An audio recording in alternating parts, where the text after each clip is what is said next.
FBA roll call. Let me know where you are right now, family. Special time, special regulating. Let's go to work all day. Foundational Black American Certified Salute. We in the building, in the place, fam.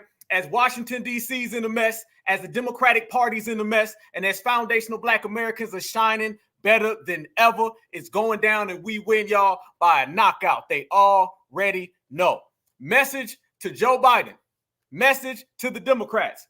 Message to the whole damn world.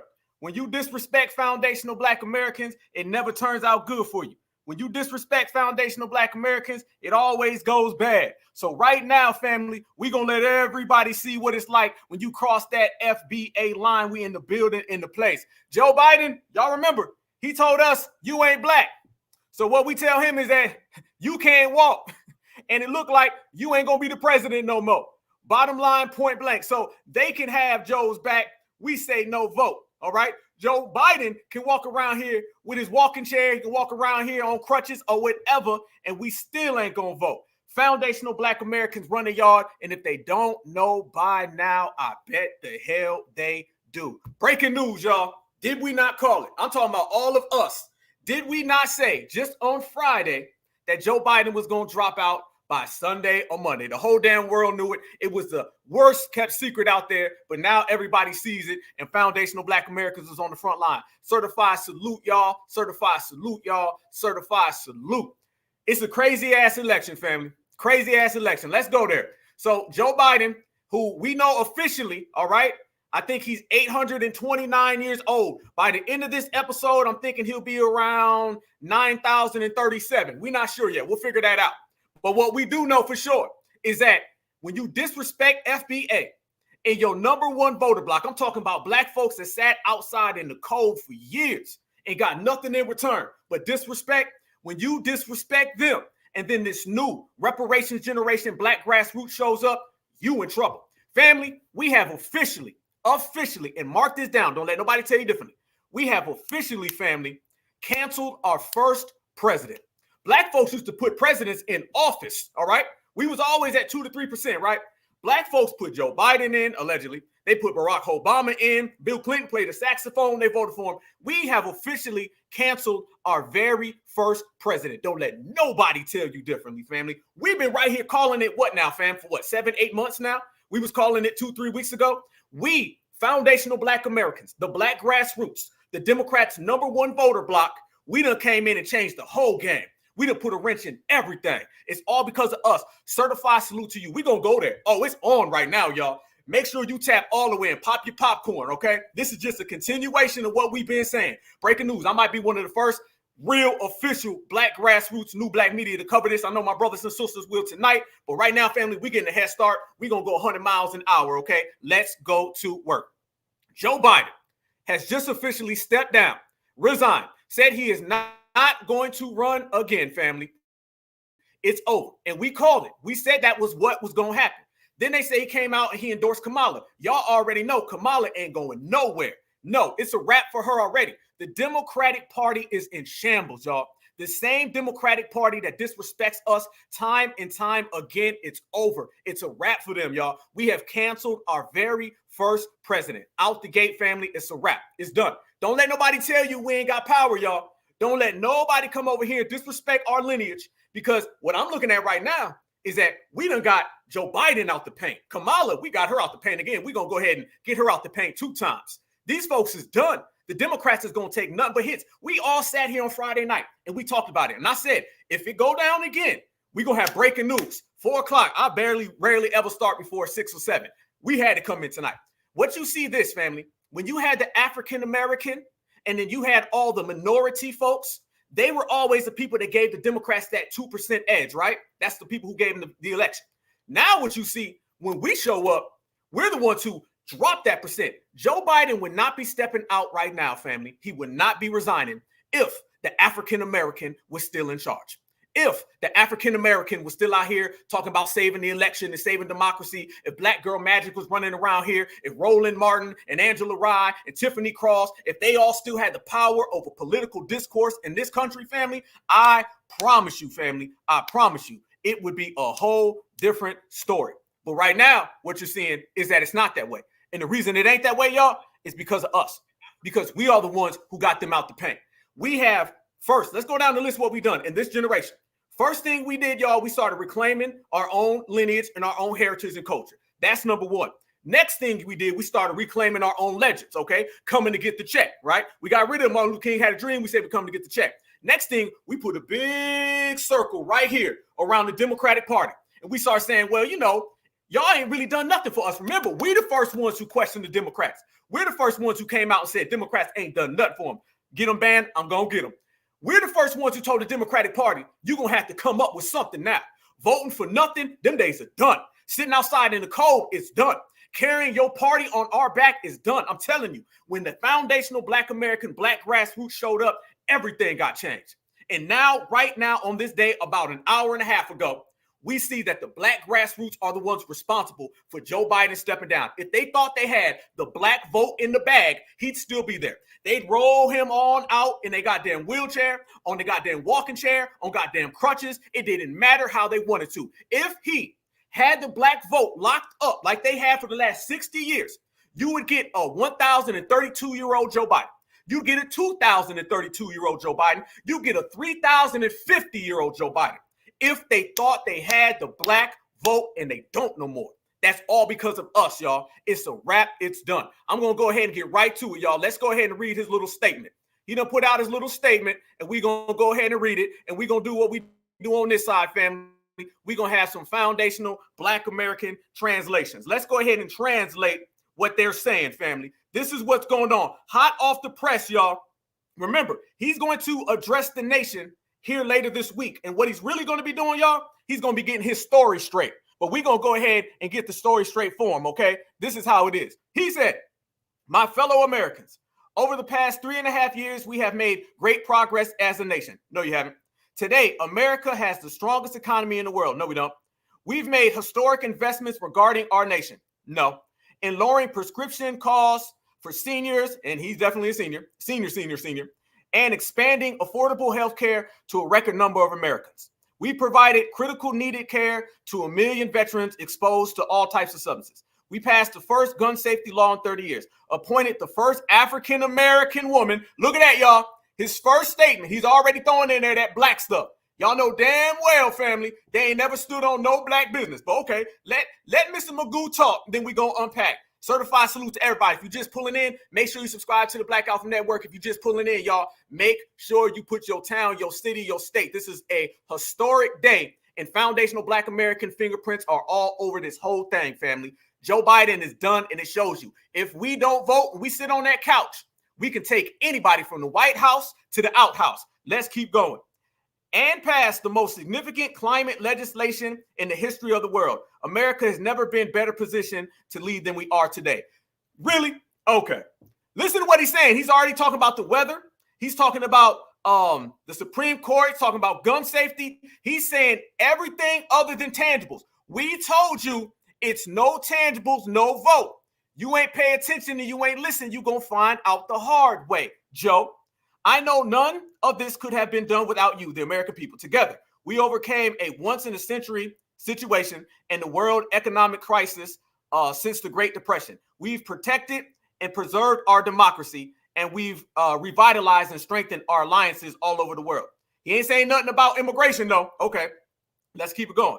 It has been the greatest honor of my life, and mind you, family, his life is very, very, very long. It's a very long life he's been living, okay, to serve as your president. And while it has been my intention to seek re-election, I believe it is in the best interest of my party and country for me to stand down and to focus solely on fulfilling my duties as president for the remainder of my term. I will speak to the nation later this week in more detail about my decision. In other words, family, he's going to go get his story straight. We're going to talk about what that is. For now, let me express my deepest gratitude to all who have worked so hard to see me reelected. I want to thank Vice President Kamala Harris for being an extraordinary partner in all this work. The worst polling numbers for a vice president in American history. Okay. And let me express my heartfelt appreciation to the American people for the faith that you have trusted and placed in me. There can't be too much trust because they want you gone. I believe today what I've always had, that there's nothing America can't do. when we do it together, we just have to remember the United States of America. This right there is what he needs to remember. That right there is what he needs to know. And let me translate it the real way, family.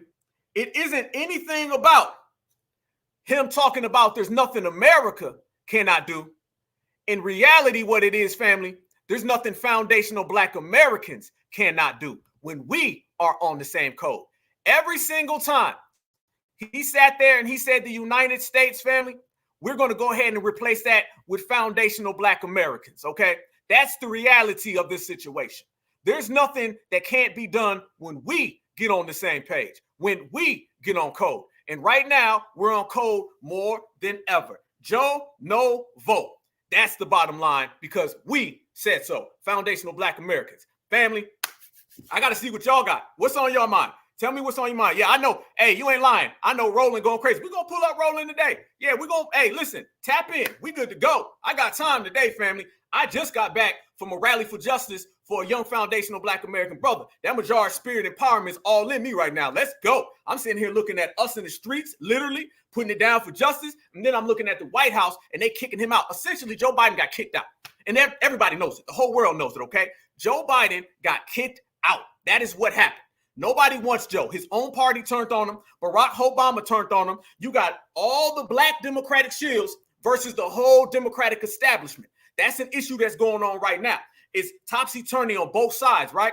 And then on top of that right now, you got donors. And let's make this clear. He endorsed Kamala.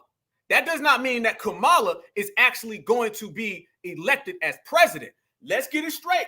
He endorsed her, which means there's going to be a brokered convention at the Democratic National Convention in August, late August. I want to say it's like the 20th to the 24th. It might be the 24th to the 28th. It's going to be a brokered convention. Oh, they're in shambles, y'all. They're in shambles. You ain't lying. Rolling, crying right now all day long. And I'm telling you, they don't want Kamala neither. He's coming out to endorse Kamala, but I'm telling you right now, he don't want no Kamala. The Democratic establishment right now is playing mafioso. There's some real mobster stuff going on, all right? You got all these different factions. It's like having different crime bosses, different crime families. They are in shambles. Family, again, if they had the Black vote wrapped up, you would not see none of this. The only reason you're seeing this right now is because they do not have the Black vote. Fam, how you acting like this and you having a civil war when you think Black folks is going to turn out? They don't think we will, and they're right. They're right. I promise you, we've all talked about this. You will see the lowest number of Black participation ever. You will see it. And that's what's driving all of this. Joe Biden is done. Kamala Harris, I'm telling you right now. If by some measure she gets selected, because remember, fam, they're going to go to the convention and they're going to have a brokered convention. And what you're going to end up seeing, all these other folks is going to pop up. The Gavin Newsoms of the world. There's a guy in Virginia. I forget his name. It escapes me. You got a whole lot of different senators and governors, and they want that spot. And let me tell you this right now. Supremacy wants that spot. Supremacy don't want some I'm Black on the weekends Kamala Harris running around here. Hell no. Hell no. They don't want Kamala. And then Trump, listen, I'm telling you, Trump is already laughing at her. I heard that Trump already put out statements that she's going to be easier to beat than Joe Biden. And he ain't lying because the polls came out and said that she would be easier to beat than Joe Biden. Democrats ain't got nowhere to turn to. I'm telling y'all, these are historic times, and we here for it. We on the front. Look at this, family. It broke an hour and a half ago. We on the front page. We riding this out. This is FBA all goddamn day. And the Democratic shields are mad. But Broken Buck Kari Sellers. He was making rounds all across the internet this morning before the news came out. James Clyburn, C-O-O-N Clyburn, he was making rounds on the internet. Holden Martin has been crying all goddamn the last 2 weeks. They're even getting mad at Obama right now. Remember, Obama's not even on the side of the Kamala camp. Obama's not even on the side of the Black Democratic shields. Obama's on the side of Nancy Pelosi. You got the Nancy Pelosi side. You got the Democratic shield side. You got the Joe has to stay side. D.L. Hughley, Plaz, Luke is running around here tweeting out. The Democratic shields in shambles. My whole social media timeline was filled with these people out here falling out, family, falling out. You absolutely right. Kamala is going to be the sacrificial lamb for this whole situation. Absolutely right. Absolutely right. This is going to be bad. I'm telling you, when Kamala goes down, everybody's going to point at Kamala and say it's her fault. I'm telling you, it is going to be bad. Fam, Joe Biden just stepped down. and resigned as president of the United States. Well, he's going to be the president for the rest of the term, but he's not going until the second term. Okay, cool. He's going to basically resign because he basically got kicked out. Family, that ain't even the worst of their problems. The Democrats got some difficult days ahead. A storm is coming. A storm is coming. This today, right now, is the least of their problems. What they're going to do tomorrow, because they're not a united front. The Democratic Party is literally having a civil war, and I'm here for it. It's a great thing. This is good. This is good, y'all. This is great. I've been telling everybody right here on this channel for the last 2 years that if we get on code and we get on game and we really stick to what we say, we speak truth to power, we can literally change the political atmosphere. And we have officially canceled Joe Biden. I don't care what nobody says. We're going to always see it that Joe Biden stepped down because foundational Black Americans ain't on that page. No, no, no, no. We ain't rocking with them. We ain't going for it. Let's show y'all the way it was breaking right here. This is the way it was breaking right now, fam. This is all fresh off the press. This is how we do things on the Black Alpha Network. Make sure you subscribe. And before we go further, let me tell everybody, fair use, fair use, fair use. This show is about criticism, commentary, news reporting, teaching. These clips are about teaching and scholarship. Fair use, YouTube, fair use, and acted. This right here, family, is the shambles that we're talking about. And you only get this when foundational Black Americans are on code like we are. Watch this.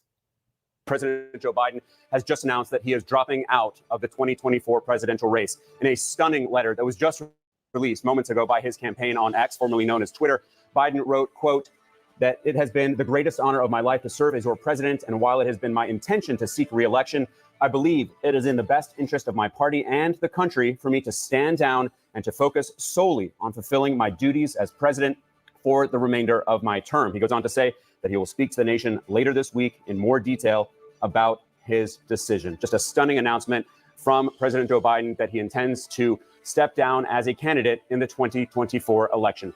I want to go straight to CNN White House correspondent Priscilla Alvarez, who was traveling with President Biden in Rehoboth Beach, Delaware. Priscilla, what are you learning?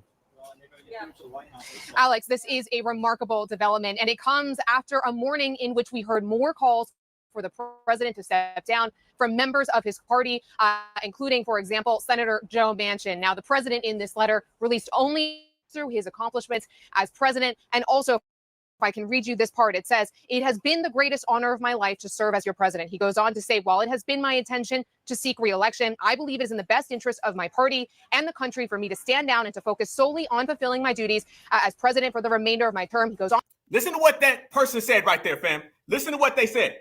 That he said he believed that he wanted to stay. Remember, they had to go tell him. Barack Obama got on the phone and Barack Obama was saying, hey, you need to go. Nancy Pelosi called and said, you need to go. He's getting kicked out, family. He's only getting kicked out because he cannot win the election. If he could win the election, he would be there. He cannot win the election, therefore he's not there. This is what you're seeing clear as day, y'all. Look at it clear right in between the lines. They want to stay, but they can't stay. You got to go. On to say he plans to speak to the nation later this week. He also thanks Vice President Kamala Harris for, quote, being an extraordinary partner in all of this work. Now, of course, Alex, this comes after that disastrous debate performance by the president in Lincoln. Disastrous debate performance. We were the main ones out there talking about how old he was. We was the main ones saying this man is not fit. That all started with the Black grassroots, y'all.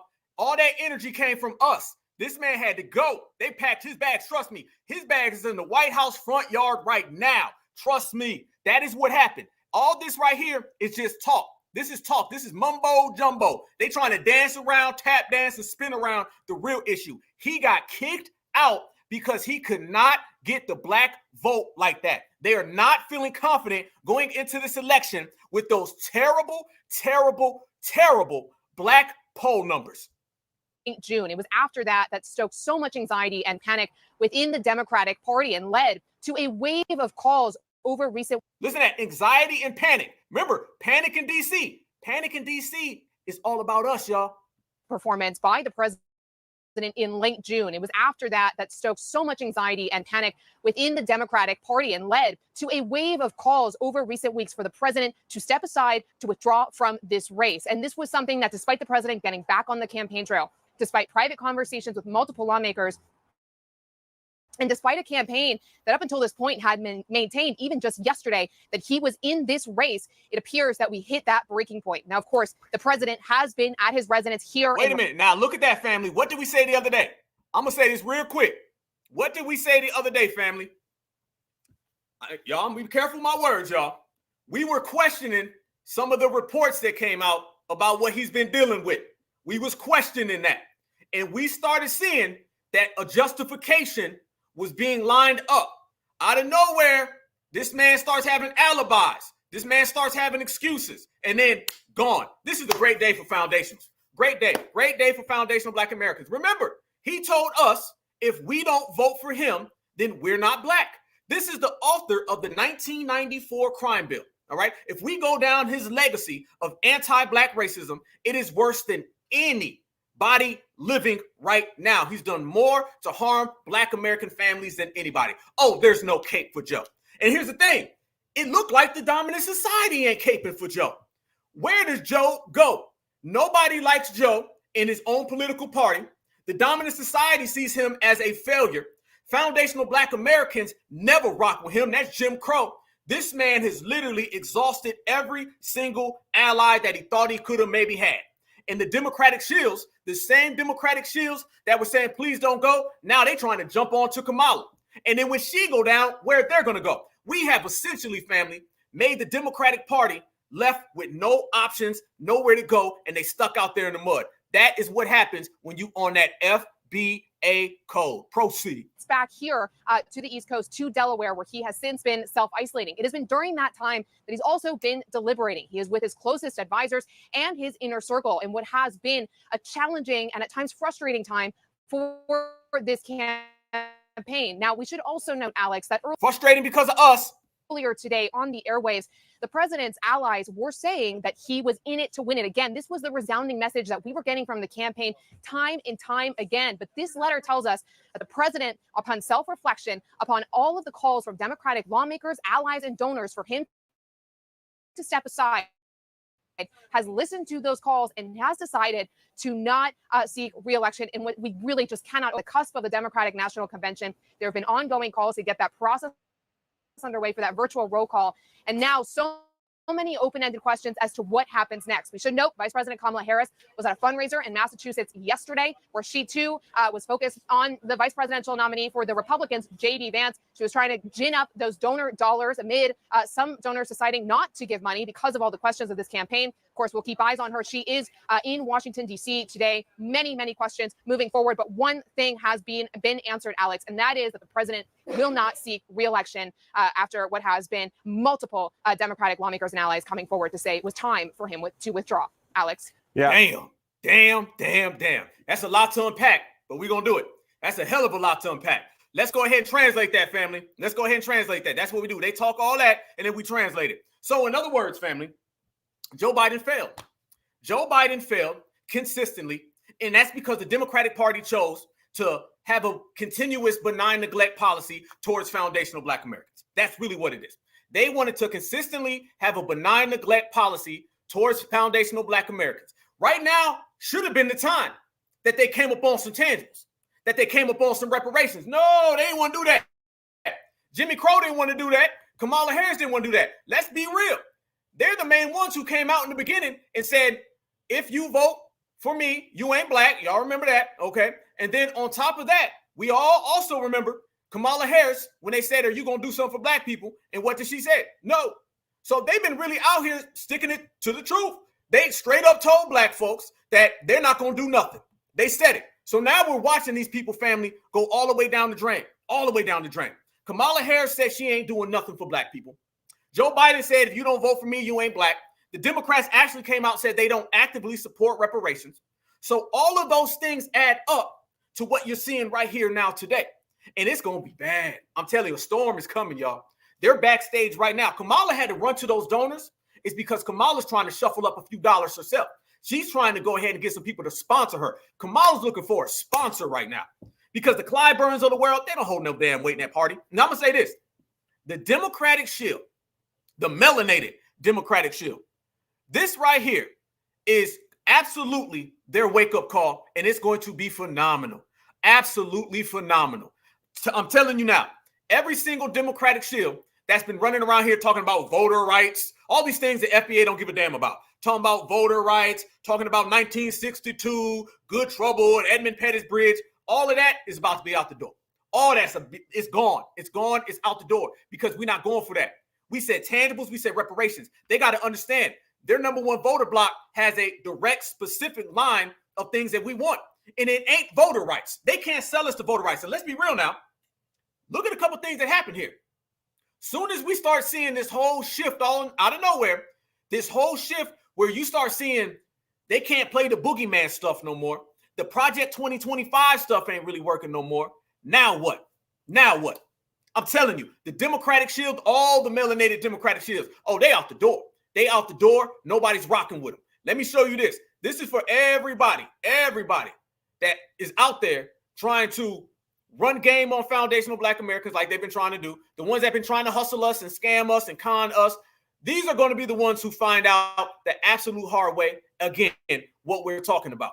Because Donald Trump, the Republicans, they already knew what was happening. When you listen to these Republicans speak, fam, these Republicans, they literally sit back and they watch what we've been saying. They're out here trying to take our words. They're trying to take our sentiments and our expressions. Foundational Black American, the Black grassroots, we are in full control. But I'm going to show you the hill that these Democratic shields are on, y'all. Look at this right here. I want y'all to see. I think this is, if I'm not mistaken, this is Tiffany Cross, I think. Yeah, Tiffany Cross. Look at her out there. They're already trying to run this get behind Kamala. What we're going to see now, y'all, we're going to see all this Kamala Harris is a Black woman talk. You're going to start seeing that heavy now. Now they're going to start trying to hit us with how Black Kamala is. And if you don't vote for Kamala and you don't support her, then you're not really Black. Now the Democrats, being the low-budget supremacist minions that they are, they're going to really now start getting behind the whole Black thing. And it's crazy because it's foundational Black Americans, the reason why Joe Biden's stepping down. But then they only know one thing. They only know one thing. The only thing they know is try to play racial boogeyman. So they're going to try to hit us with that. Check this out right here. Here we go. This right here, family, this is Tiffany Cross. Watch Tiffany Cross, y'all, trying to run this thing about Black folks. Watch it. They're already trying to get into the Black Democrat thing. Watch. Okay. The fact that I'm even on here looking like this on a Sunday, I just want to say it would take a lot of balls for somebody to try to stand between Vice President Kamala Harris and the presidency. I want to issue this warning. You do not want it to be Black women versus Democrats. Black women are fighters. We are the base. It would be highly disrespectful and out of pocket for someone to try to leapfrog over Vice President Kamala Harris right now. And I have to say, most of the Black women, I've talked about myself, I have to say most of the Black women I know, we are mother exhausted with everything that we do to uphold this country and are summarily routinely dismissed. I'm just telling you, buckle up, guys, because it's going to be a long few months until Election Day. Well, Oh, hell no. Whoa. Listen to it, family. She's out here giving open threats to the Democratic Party. She out here, yeah, I know she need to cover on up. She know what the hell she doing. She's sitting there trying to run that game. Put a shirt on, Tiffany. This right here shows you what they're already trying to do. They're already trying to do well, y'all don't want to get behind a Black woman. How come they're not talking about getting behind an Indian woman? How come? Remember, Kamala Harris does not identify as a Black woman. No, Kamala Harris is an Indian woman, an Asian woman. How come they're not claiming that side now? Now, all out of nowhere, they want to start talking about Black this, Black that. I'm telling you right now, she is barking up the wrong tree because them supremacists in that Democratic Party, they don't give a damn either. These people still think it's fun and games. Okay. Of balls for somebody to try to stand between Vice President Kamala Harris and the presidency. I want to issue this warning. You do not want it to be Black women versus Democrats. Black women are fighters. We are the base. It would be highly disrespectful and out of pocket for someone to try to leapfrog over Vice President Kamala Harris right now. And I have to say, most of the Black women, I've talked about myself, I have to say most of the Black women I know, we are mother exhausted with everything that we do to uphold this country and are summarily, routinely dismissed. I'm just telling you, buckle up, guys, because it's going to be a long few months until Election Day. Welcome home, y'all. Okay, good. Hey, go ahead, because that ain't got nothing to do with us. No, if really what she's talking about, family, let's keep it a buck. She's not talking about black women, okay? She's not talking about certified sisters. The Democrats talk about the Democratic Shield woman, and they talk about the Democratic Shield man.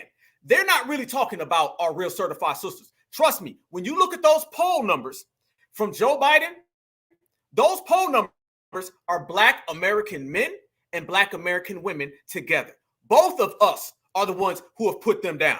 It is solely based on foundational Black American men and women, the reason why Kamala Harris, Joe Biden, and the whole Democratic establishment is gone. You notice this with them, and we've been calling this out. I'm telling you, that divide that they like to run on us, family, that's the divide that ain't gonna work, okay? Because the sisters I know don't rock with no damn Kamala Harris. And I'm sure y'all in the chat right now, the sisters I know don't rock with Joe Biden or the whole goddamn Democratic plantation. What they always want to do is put somebody up front that is either non-FBA or they just straight up tap dancing and try to speak for our FBA women. I'm here to let you know, if you believe that there's going to be some type of army that's going to get behind Kamala on some blackness, you're going to have about 4 people show up. They pulled the same thing with Stacey Abrams, and she's in Nigeria right now. That ain't going to work. It's not going to work. Absolutely. Same way, Ketanji Brown Jackson. Nobody's on that. And notice, fam, they only talk gender when they talk about us. You don't never hear them talk. Why aren't they talking about the white woman vote? How come? How come they're not talking about the white woman vote? Remember, when Stacey Abrams lost in Georgia, they blamed black men for that. When you looked at the numbers, she lost the white woman vote. They don't never talk about these other women. Only when you talk about foundational Black Americans do they start talking about gender, the black man, the black woman, the black girl, the black boy. They don't never break down other people politically into gender. They just say the white vote, the Hispanic vote, the Asian vote. They don't get all detail. When was the last time you heard somebody say the Asian woman vote? When was the last time someone said the Puerto Rican woman vote? They don't never do that. They don't never do that. So that ain't going to work. That ain't going to work. And let me tell you something. That is another con game that we have exposed. That is another one we have exposed. FBA brothers and FBA sisters are stronger than ever. And we're rejecting the Democratic plantation all the way across the board. Look at this right here, family. This right here was Broken Buck Kari Sellers. He was out there this morning. I'm telling you, they knew the news was coming down. They knew what was about to happen. Watch him out there early. And he was already out there campaigning himself, trying to get Kamala. They're all going to try to run with this, and they're all going to fail the same way Joe Biden has. Watch this. Fair use. We have work to do. And so I'm going to be on the phone tonight calling delegates, getting them, whipping them up, trying to get them on board for Kamala Harris. I don't think that's going to be a difficult task. And anything else the vice president needs to do, I'll be there, because right now Kamala Harris has her work cut out for her. She's running against the oldest nominee for president of the United States in American history. And so when you have this type of change election, when you have this type of generational divide that you have, it's a question of whether or not you want to go backwards with Donald Trump or forward with Kamala Harris. I mean, the man is nearly 80. Now, look, family, now they're talking about age. Listen to what he's saying. He's saying that Donald Trump is one of the oldest presidential candidates, and they're trying to push Kamala as the future. Just a week ago, they was talking about age did not matter. They were saying how it does not matter if Joe Biden is 793 years old. That didn't matter a couple days ago. Now they're trying to use age out of nowhere, family. This is how desperate they are. So they're already running gender, they're already running age, and they've already ran Biden out the White House. The Democratic establishment got some difficult days ahead. Her work cut out for her. She's running against the oldest nominee for president of the United States in American history. And so when you have this type of change election, when you have this type of generational divide that you have, it's a question of whether or not you want to go backwards with Donald Trump or forward with Kamala Harris. I mean, the man is nearly 80 years old. And so the question is, can he serve another 4 years? I'm not sure he can. Yeah, because we have. This man, really, fam, this man literally just said, that Donald Trump is too old. And can Donald Trump really run another 4 years when he was just campaigning for Joe Biden, who's older? You see what we saying, family? These are the people who are out here literally trying to get foundational Black Americans to vote. They all over the goddamn place. They all over the goddamn place. Don't know what they saying. Don't know where they going. Falling out bad, family. Out of nowhere now, age don't matter. Look at this. They've been telling FBA, quit complaining that Joe Biden is old. As long as he gets the job done, as long as he does what he needs to do, it's okay if he's super old. Now, all of a sudden, family, they out here talking about, well, Donald Trump is old and Kamala's young. If they really think that's going to work, it ain't going to happen. And speaking of things not working, look at this right here. Here we go. We're going to go down. Hey, get your popcorn ready, family. Get your popcorn ready. This is historic event, a historic day, and it's all based on foundational Black Americans. Look at Van Jones. Van Jones is out here now. He's trying to get in front, and he's trying to portray Joe Biden as some type of patriot. Him dropping down was patriotic. Now, I'm going to tell you what it was. Him dropping down was nursing home, okay? That right there is what it's really about. Trust me when I tell you. That's what it's really about. But I told y'all, Vanessa Jones was looking for a new sponsor. I'm telling you, they're looking for one, and he thinks he's going to get it. Fair use, fair use, fair use. Check this out. This is what's happening. Notice, fam, all the Black Democratic shills have ran to the news station because what they're doing, family, they're all putting in their resumes. Kind of like when your grandpa, you got to take the keys. And everybody, you got to take his keys, you got to take his keys. You got to, and he's fighting, and he's fighting. Everybody's so frustrated. And then you finally get the keys back. And then you just cry. Because this is somebody that you love. This is somebody that you care about. This is somebody who was there for you. This is somebody you wouldn't be here without. He's crying, y'all. He's crying. Van Jones is crying. This man cried when Joe Biden got elected. Now this man is crying when Joe Biden is stepping down. You can't make this up. The man is crying, y'all. No, This is my first time seeing it as well. This is my first time. No. This man is literally in full Sambo tears right now. No. Kind of like when your grandpa, you got to take the keys. And everybody, you got to take his keys, you got to take his keys. You got to, and he's fighting, and he's fighting. Everybody's so frustrated. And then you finally get the keys back. And then you just cry. Because this is somebody that you love. This is somebody that you care about. This is somebody who was there for you. This is somebody you wouldn't be here without him. And you have to take something from him.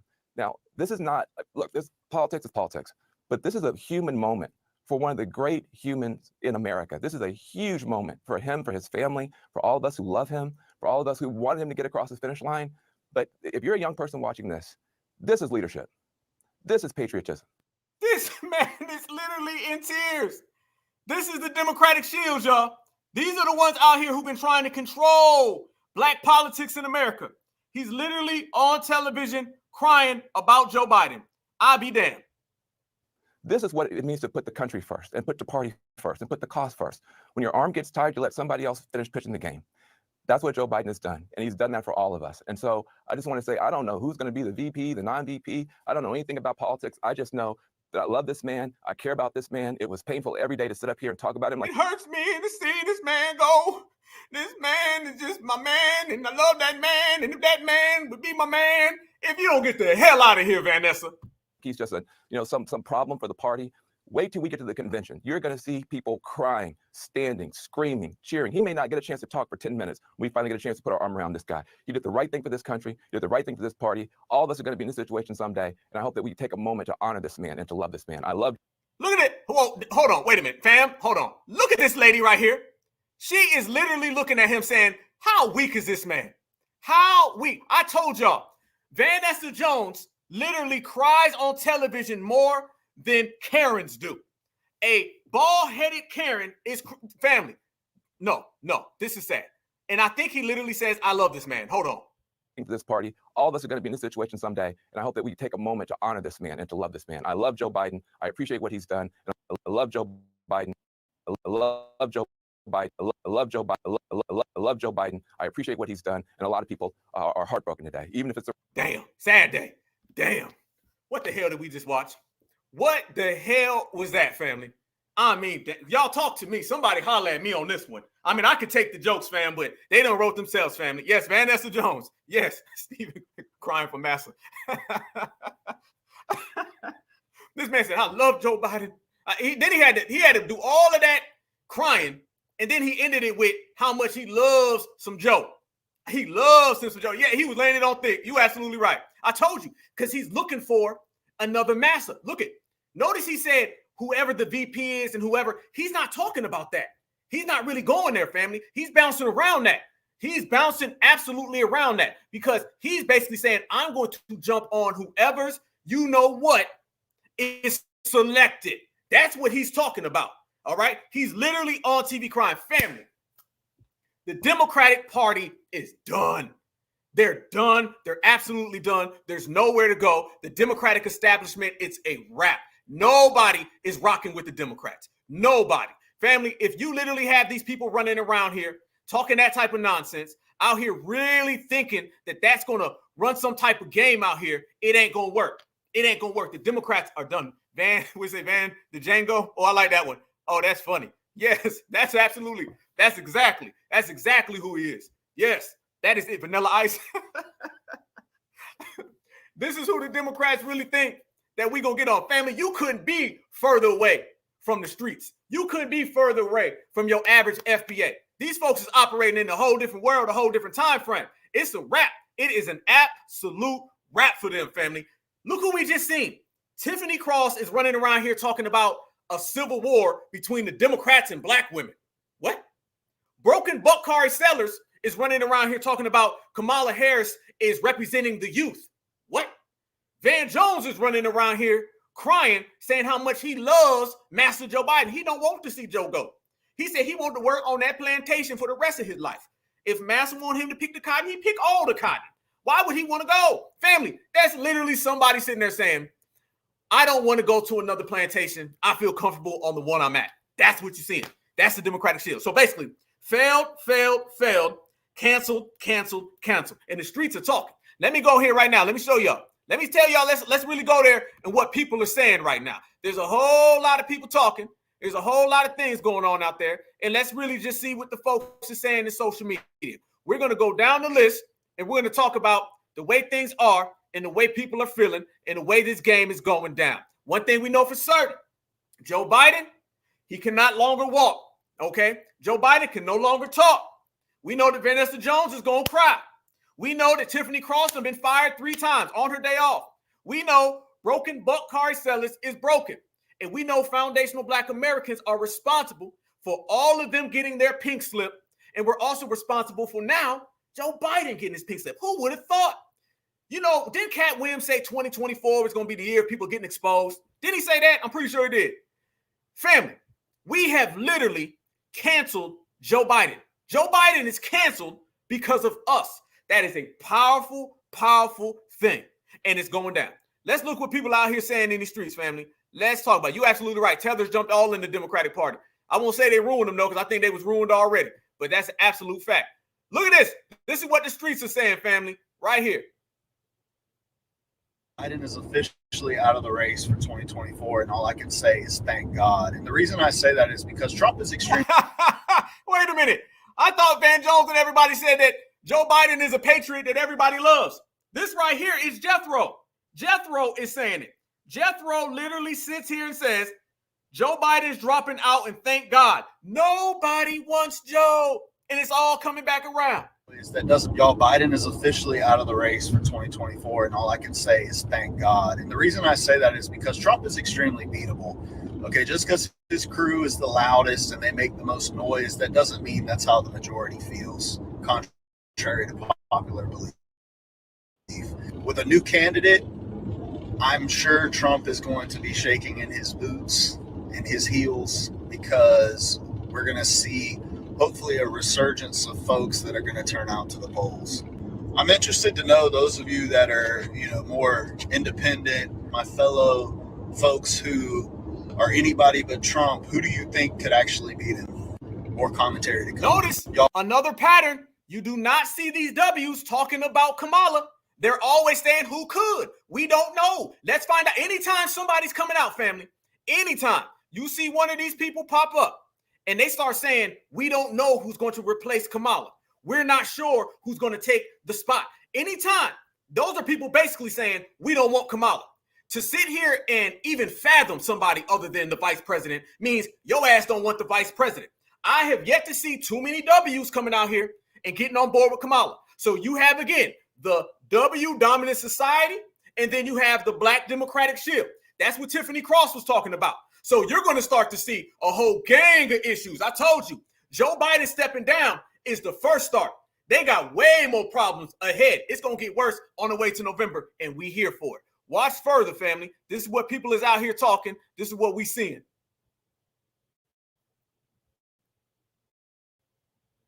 dropping out of the election. He's not seeking re-election again.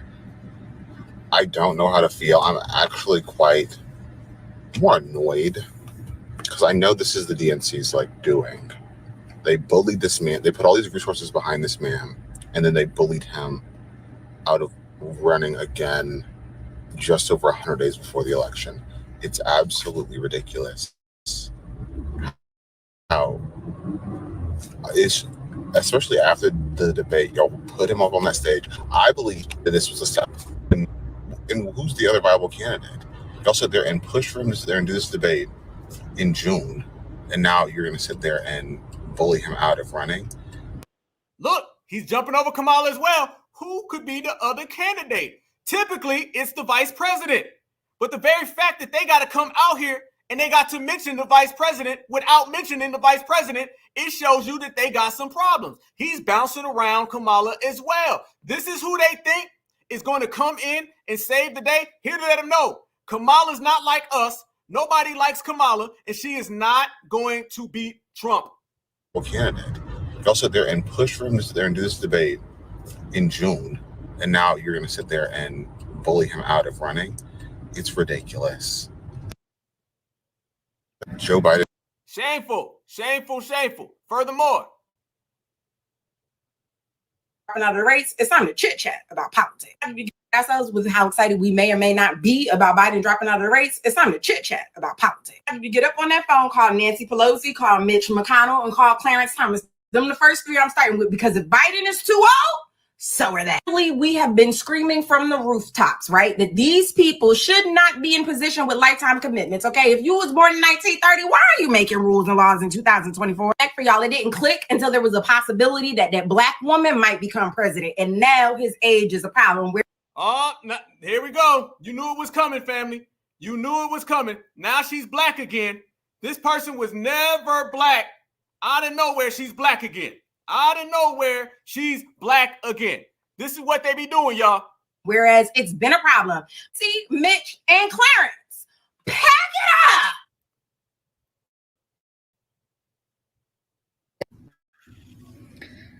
I think we just lost the race. Biden just dropped out of the election. It's Googleable.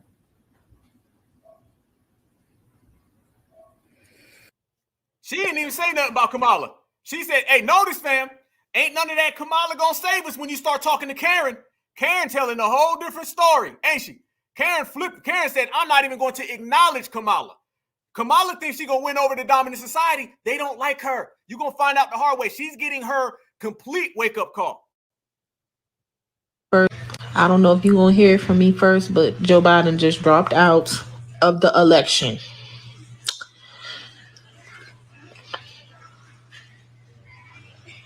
And he's endorsing Kamala. First of all, I haven't seen her since he was elected.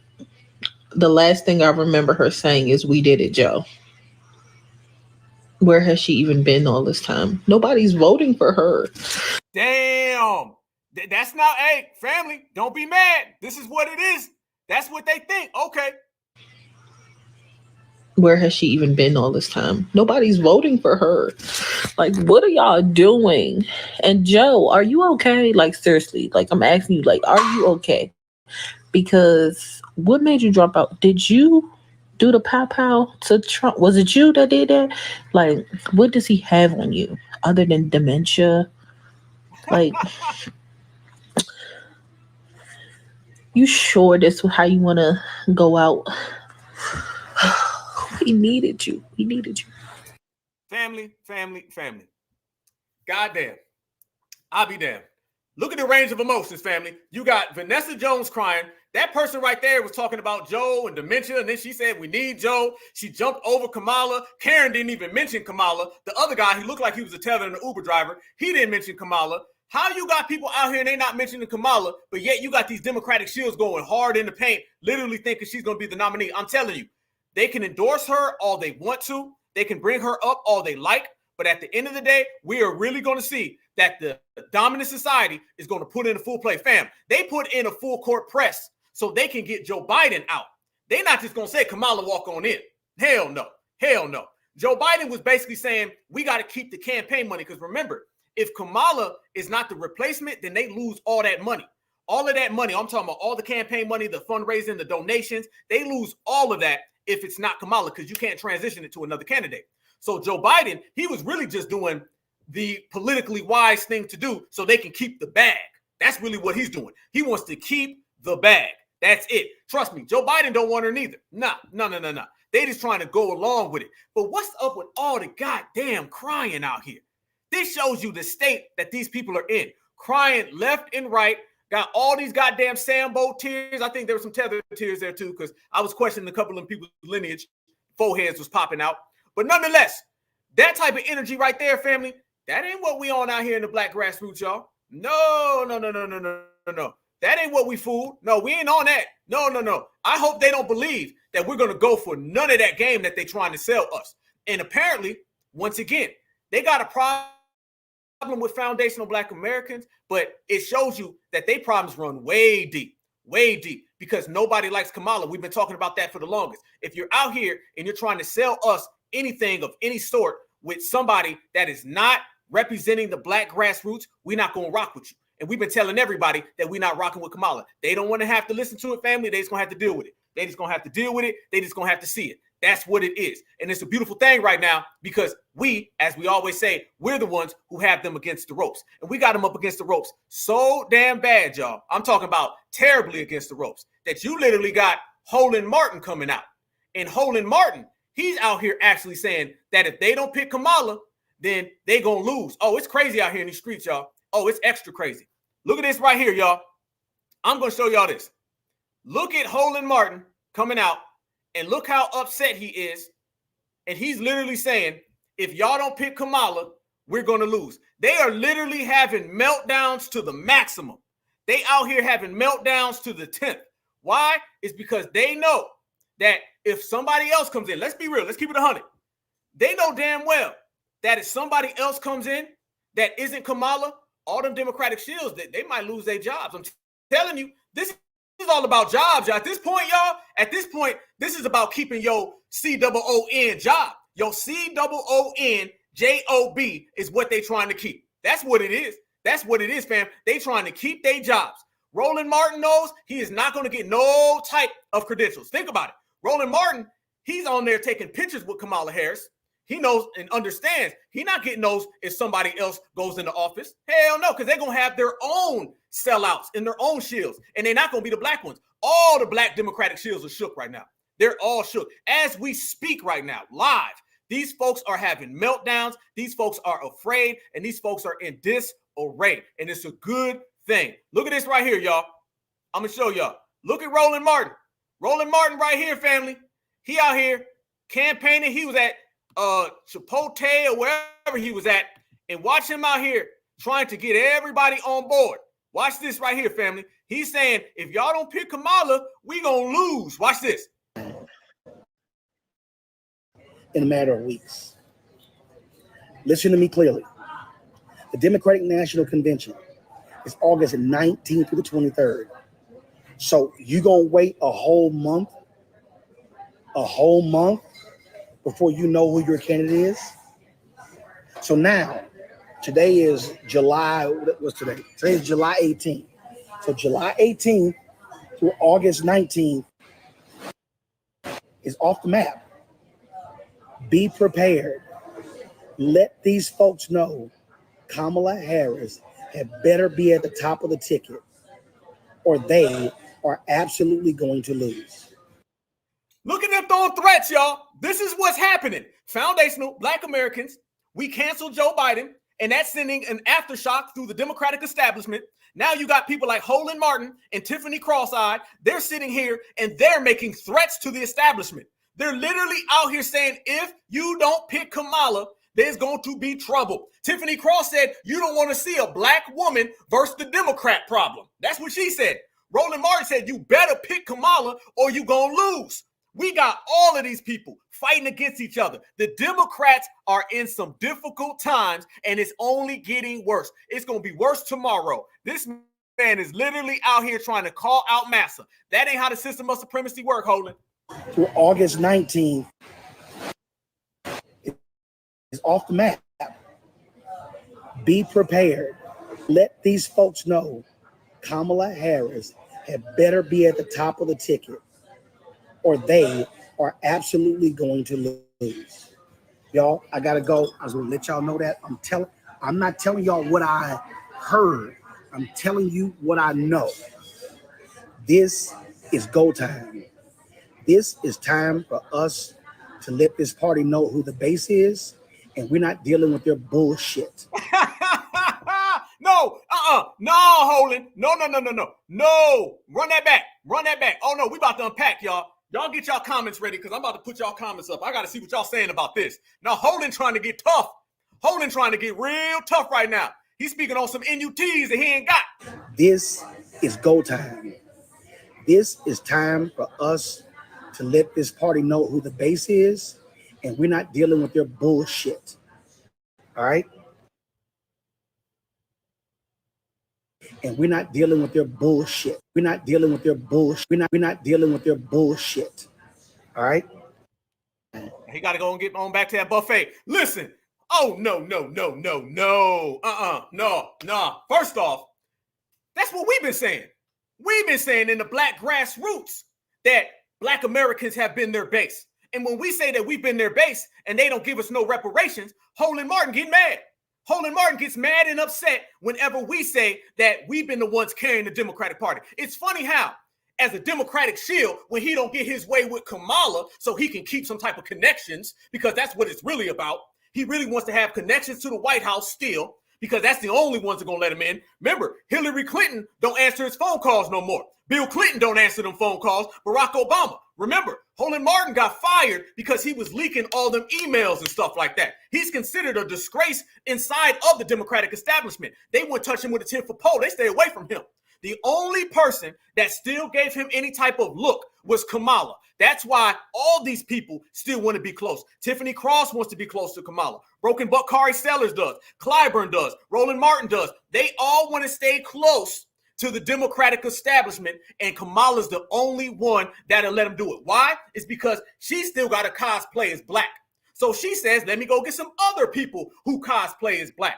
She's not an FBA. He's not an FBA. She's a tether. He's a tether. They're fleers and they're fleers. So they all want to stick together. That's the only people who pay him any attention, point blank. So Polly's out here trying to run that type of game. But it's funny because when we say we've been doing all this work for the Democratic establishment and nobody ever gives us a thing, then all of a sudden they tell us how that's ungrateful and that's wrong. But if they don't get their Democratic way, then that's incorrect. Nah, Holden. It don't work that way. It don't work that way. And I'm telling y'all, we ain't even got to get mad. Don't even get upset. Don't be nothing, family. Pop your goddamn FBA collar, because I'm telling you right now, here in a few months, you're going to literally see them get absolutely, positively destroyed. And as she gets absolutely destroyed by Trump, all of them folks is going to be out of a job. Every last one of them. You name the Democratic shield. You name the one who's been on TV telling us that we need to go vote. The one that's saying, if you don't go vote, this is going to happen to you. The ones out here trying to cuss, trying to get tough. I'm telling you now, they're all going to be out of a job. They got about 4 or 5 months left of actually having employment. The employment is done, y'all. The employment is done. They are not going to be out here doing any damn thing because they're going to lose. And Kamala Harris is going to be one. She right now is their knight in shining armor. You feel me? She's their knight in shining armor. She's the one that they think is still going to give them some type of access, some type of credentials, some type of leeway. And they don't understand that it ain't going to work. It ain't going to work because guess what? It ain't worked before. So why would it work now? It wouldn't work ever. So why would it all out of nowhere just start working and work in their favor? Nah, family. No.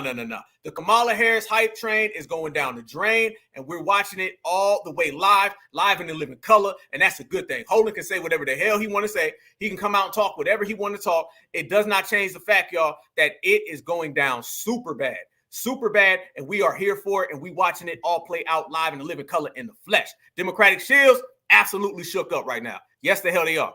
Yes. Check this out. Oh, Joyless Reed been running her mouth too. We gonna talk about her. Oh, Joyless. I'm gonna tell you right now. Let me go there about Joyless real quick.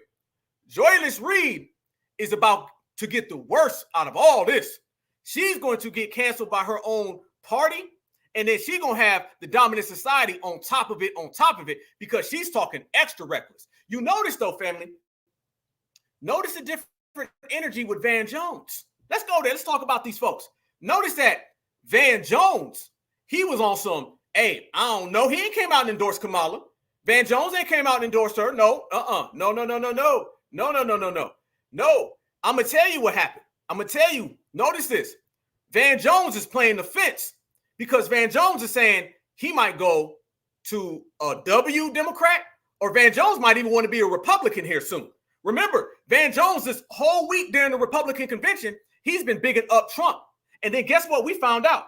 What we're hearing now, family, is that it looks like the Obamas didn't even endorse Kamala. Oh, let's go there. We here. Get your popcorn, family. We've been on for an hour exact. We got 800 people in here. Smash that like button. This is how we doing. We building, we working, we shining, we grinding, and we just going on this victory lap because we're the ones responsible for Joe Biden getting canceled. He stepped down because of us. He's resigning because of us, and there won't be a second term of him because of FBA. Kamala is not even going to have a first term because of FBA. But we're here now that the Obamas, they kind of coo on Kamala as well. So who you got? Who you running to? What's your base? I hope it ain't Tiffany Cross. I hope it ain't Vanessa Jones. And I damn sure hope it ain't Holden Martin. Let's look at some things that's coming on right now. All of this right now, family, is coming fresh off the press, hot off the wire. What we're seeing now is that Barack Obama, he's praising politically smart Joe Biden. But remember, he was the main one pushing for him to fall, pushing for him to go down. And now you're seeing that maybe he didn't even endorse Kamala either. By the way, fair use, fair use, fair use. This video, these clips are about reporting, teaching, commentary, and scholarship. YouTube, fair use, and acted. Let's go. Last night, the message from President Biden and those around him was, quote, all systems go and campaign full speed ahead. Then at around 1:45 p.m., he notified senior team members that he had changed his mind. Let's get to what might have changed his mind, Brett, but also this statement from Barack and Michelle Obama, which does not endorse Kamala Harris. Bill Clinton, Hillary Clinton have come out to endorse her. President Biden endorsed her. But here's what the Obamas say. We will be navigating uncharted waters in the days ahead, but I have extraordinary confidence that the leaders of our party will be able to create a process from which an outcome emerges. Ouch. Damn. It's hard out here for Kamala. Let's hear that one more time. Run it back. This is what it's going to be, Kamala? Okay. Obama then basically said, nope. He had changed his mind. Let's get to what might have changed his mind, Brett. But also this statement from Barack and Michelle Obama, which does not endorse Kamala Harris. Bill Clinton, Hillary Clinton have come out to endorse her. President Biden endorsed her. But here's what the Obamas say. We will be navigating uncharted waters ahead, but I have extraordinary confidence that the leaders of our party will be able to process which an ending nominee. Damn. Woo! Ain't too good on that side. Kamala canceled. You absolutely right. She done got canceled before the show even started. You know, it's a bad deal. That's a bad deal. You out here getting canceled before the show even starts. Damn. So you see right there that Barack and Michelle, they not rocking with Kamala. Who's really dealing with Kamala Harris? Who's really dealing with Kamala? Joe Biden is yesterday's news, okay? We all know that. Joe Biden is out the paint. We understand. But when you start looking right now at these other options, family, what you're seeing is basically Kamala Harris, all the cosplaying, all the running around trying to say that you foundational Black American and you're not, out here trying to act like you're us, all that, I'm not going to do nothing for Black people, all that's coming back to get you. And it's looking real bad and real harmful out here for you on that term. Let me ask y'all this question. That right there, is that the first Black anything? Because remember, y'all, that's who they tell us right there is going to be the first Black president. They are already trying to get all the little history books lined up, and they could tell us how she's the first Black, this, that, and the other thing. Is that right there the reason, family, why foundational Black Americans ain't rocking with her because she's not one of us? Is she the they and the they not like us? Real funny style, right? Real funny. And it's showing that we not out here in these streets really getting behind Kamala like that. Brothers and sisters ain't dealing with Kamala on that type of time. Let's make this clear. We've been showing that right there for how long? How long have foundational Black Americans been putting that footage, that photo out there for everybody to see? We've been the main ones calling that out for years. That photo was probably pulled out by a foundational Black American. We're the ones who are the main ones out here putting that out there in the streets for everybody to see. So when you start seeing that everybody's calling that out now, that's all because of us. Remember, if foundational Black Americans were not here, family, then you would have them running around here trying to tell us that she's Assata Shakur. They'd have everybody trying to tell you that Kamala Harris is the most Black woman on the planet. The reason why you see that right there is because of us. We're the ones who pulled that out. So nobody's rocking with Kamala. So that's Tiffany Cross crashing out. Then you already have Kamala. She can't even get an endorsement by the Obamas. Damn. Then you obviously Joe Biden canceled. And then you obviously on top of Joe Biden, now you're starting to see all these other people pop up. Let me tell you somebody right now, family, that's been crashing out for quite some time. And everybody is on her bumper right now real bad. Look at this. This Joyless Reed right here. Joyless has been running around here talking real reckless. Watch what she's trying to say and watch the way she's been spewing out something every day. Trust me, if Kamala Harris gets skipped over or if Kamala Harris decides to actually get there and lose, all of these people going to lose their employment.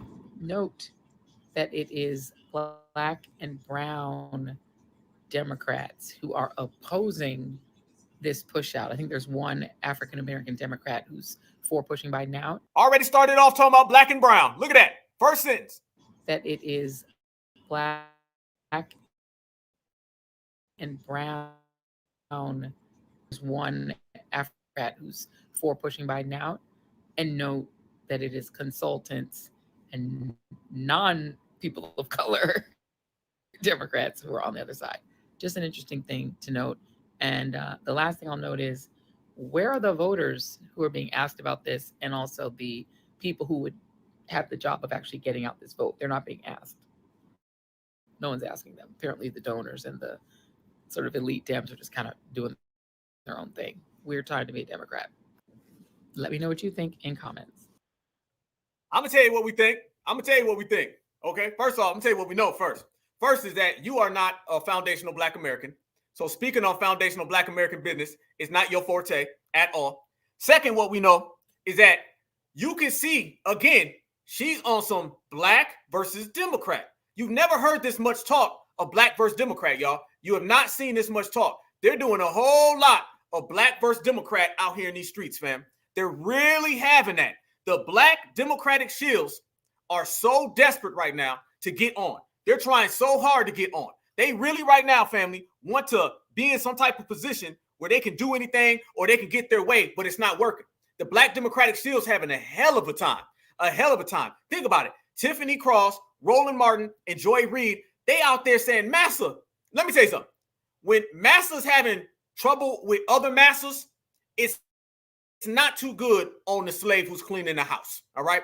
What you're seeing is some Massas having some Massa on Massa problems, and people like Joy Reid and Holden are caught up. It's basically your parents are getting a divorce, all right? That's really what it is. Their parents, Zaddy, is getting a divorce, and they don't really know what to do right now. They don't really know what to do. They don't know where to go. There's a lot of uncertainty, and they're kind of upset about it, all right? That's really what it is. And we're sitting back and we're watching that all play out in real exact time. The Democratic shields are all over the place. Y'all remember this guy right here?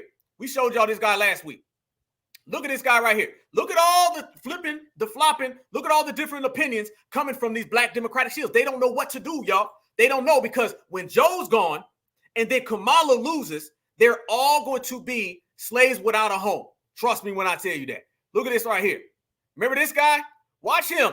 It was all good just a few days ago. Watch this. Hey. Listen. Make sure y'all share this video, by the way. I'm going to get that out of the way because we need to just keep the message going that we need to stay unified behind Joe Biden and Kamala Harris. And this all-out attack to try to get him to drop out of the race, like right now, when they know it will cause division, and that doesn't guarantee that everybody's going to get behind the next person, whoever that might be, and that person still has to raise their own campaign funds, which takes time, and people got to trust. They know Joe Biden is the best person to beat Donald Trump. They know he will beat Donald Trump if that didn't come true, homeboy. If we all vote like we did in 2020. Yet there's an all-out attack to try to get him to step out of the race. It feels suspicious. It feels weird, if you ask. It's the same thing they did in 2016 to Hillary Clinton, literally, right? Instead of talking about Donald Trump being involved with Jeffrey Epstein and a girl 14 years old testifying that Epstein introduced her, the fact that Trump was in Epstein's notes in the grand jury materials that just got released last week asking for a massage, all this stuff is making no sense while they're not asking that candidate to drop out of the race. Does that feel, am I the only person that feel that way? And these pundits like Eddie, I don't know how to pronounce his name, but he's on MSNBC. 2016, he said he wasn't voting for Hillary Clinton when I believe he didn't. Mark Lamont Hill, they rather had voted for Donald Trump, not Eddie, but Mark said he would rather vote for Trump. It makes no sense why these people are coming out talking about Biden need to step out of the race. Shut up. Because we wouldn't be in this situation had it not been for people like you that took votes away from Hillary Clinton. That's water under the bridge. All I'm saying is ignore these polls. And if you need to, turn the TV off. Get your news. Make sure you don't get overwhelmed. Stay on top of what's going on. But when it comes to polls, ignore these polls. Trust me. Ignore them. And that's one thing they've been trying to run with, fam, is ignore the polls. See, they want you to not look at the polls because they know them polls is looking real bad for them. This man don't believe what he's saying his damn self. Let's just make that clear. This man is just talking. This man is running his mouth, and he knows deep down inside, family, that it's about to be real hard selling out here for people like him. Because where are you going to turn to? Where are you going to go when you know Massa is not out there? Massa is gone, and Massa done found him a new family. Massa done found a whole new family, and you ain't got no place to go to. So you see these folks is all over the goddamn place. All over. Look at the 7-8 different things that you see, family, when it comes to all of these different people.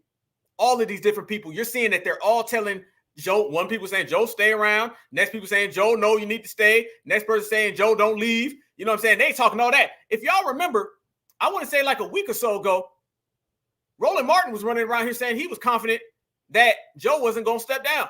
Look at this. This is Roland right here, fam. Remember when Roland had this whole conversation? Remember this? Support Kamala being the next president of the United States.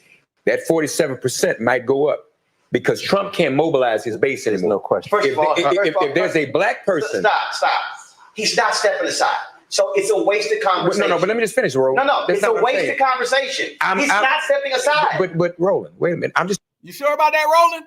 You sure about that? This is Roland. He was cussing out his conversation. He's not stepping aside. But Roland, wait a minute. I'm just telling you what I'm responding to the people who are saying that. No, and what I'm saying to the people who are saying that, let me be perfectly clear to the camera. He ain't stepping aside. We elevate Kamala. As much. Damn. That didn't age too good. That didn't age too good, family. That didn't age too good at all. So you see that came back around. Boom. These people ain't got nowhere to go. I'm telling you. That's the bottom line. And when you start looking at things that are trending right now as we speak, fam, let's go on it. Let's go ahead. Let's just go down the timeline, fam. Let's look at some of the things that are trending out here in these streets. Because they literally have black woman is trending. So you see that they already are trying to get on the Kamala Harris is a black woman train. They already trying to do it, y'all. Look at this right here. Shameful. These folks are super shameful, fam, but it's all good. Look at this. Here we go. Look at this right here, family. They already running this game right here. They're already pulling it out. Right here. Trying to get us to get on the Kamala Harris is a black woman game. Yes, they are, fam. Remember this right here? Remember this? They're trying to pull out the Selma. The road ahead was paved by those who came before us. This is what they do. It wasn't even like this a week ago. It wasn't even like this a week ago. Family, out of nowhere now, this is what they're trying to get us with. Get used to it. This is what we're going to be seeing here for the next few days, the next few weeks. They're going to be really trying to get us with this whole talk about Kamala Harris being a black woman. You see it. They already trying to run that game. Look at this. First woman president, first black woman president. Look at this. This is what these people are already putting out. Woman is trending. All right. Right here. Donald losing to a black woman would be, look at this. And look who put this up. Look, I don't even know who this person is, family. Really? Really? This is what we talking about. This individual now cares about black women. This person right here. Okay. This is what we talking about. Now they trying to run that real game on us, fam. Now they trying to hit us with the Kamala Harris is black. They're going to run this all the way across the board. And they know it. Prepare for the black woman train to begin, except Kamala Harris does not identify as one. She identifies as a Jamaican American. Good point. Good point. Yes, indeed. Yes, indeed. That's exactly what we're talking about. Going right on down the timeline, fam, this is what they be on. They're trying to really get us with this. Black women talk with Kamala. It's hilarious to watch the left tout the accomplishments of Kamala Harris. She was the first woman to do this, the first black woman to do that, the first Indian woman to do this, the first Asian woman to do that. Newsflash, those aren't accomplishments. This person said it's DEI. Oh, man, it's hard out here. Oh, it's extra hard. Extra hard. And that's good. That's good. They can run that all they want to. They can run that all they want to, but they already have their excuses lined up. You know how this works. They're going to try to talk about her being a black woman. They're going to try to run that game. Sisters out here are going to reject that. Same way the whole community rejects all these games that they try to run. And then they're going to try to flip it on us at the last minute, fam. They're going to be trying to tell us how deep down inside and how really it was a bunch of black men that didn't really like her. This is really what they're going to do, fam. They're going to start trying to hit us with the, if y'all don't vote for her, basically, if y'all don't vote, y'all ain't black. Now they're going to do, if you don't vote for Kamala, then you're really, a sexist or something like that. This is what the Democrats do. Remember, they only talk gender when they're talking to foundational black Americans. When they're not talking to foundational black Americans, they don't bring up gender. They don't ever bring up gender with anybody else. They don't ever talk gender from any other community. They only do that when they're talking to us. Let me tell you how they really feel. It's funny because the same exact time that they're out there trying to run that on us, y'all remember this right here? Look at this right here, family. This was just a few weeks ago. Y'all remember this video? Y'all remember this video right here? Look at this. Remember this when Biden was going around there hugging everybody? Remember that? This right here is what they think about black women, family. Look at Biden.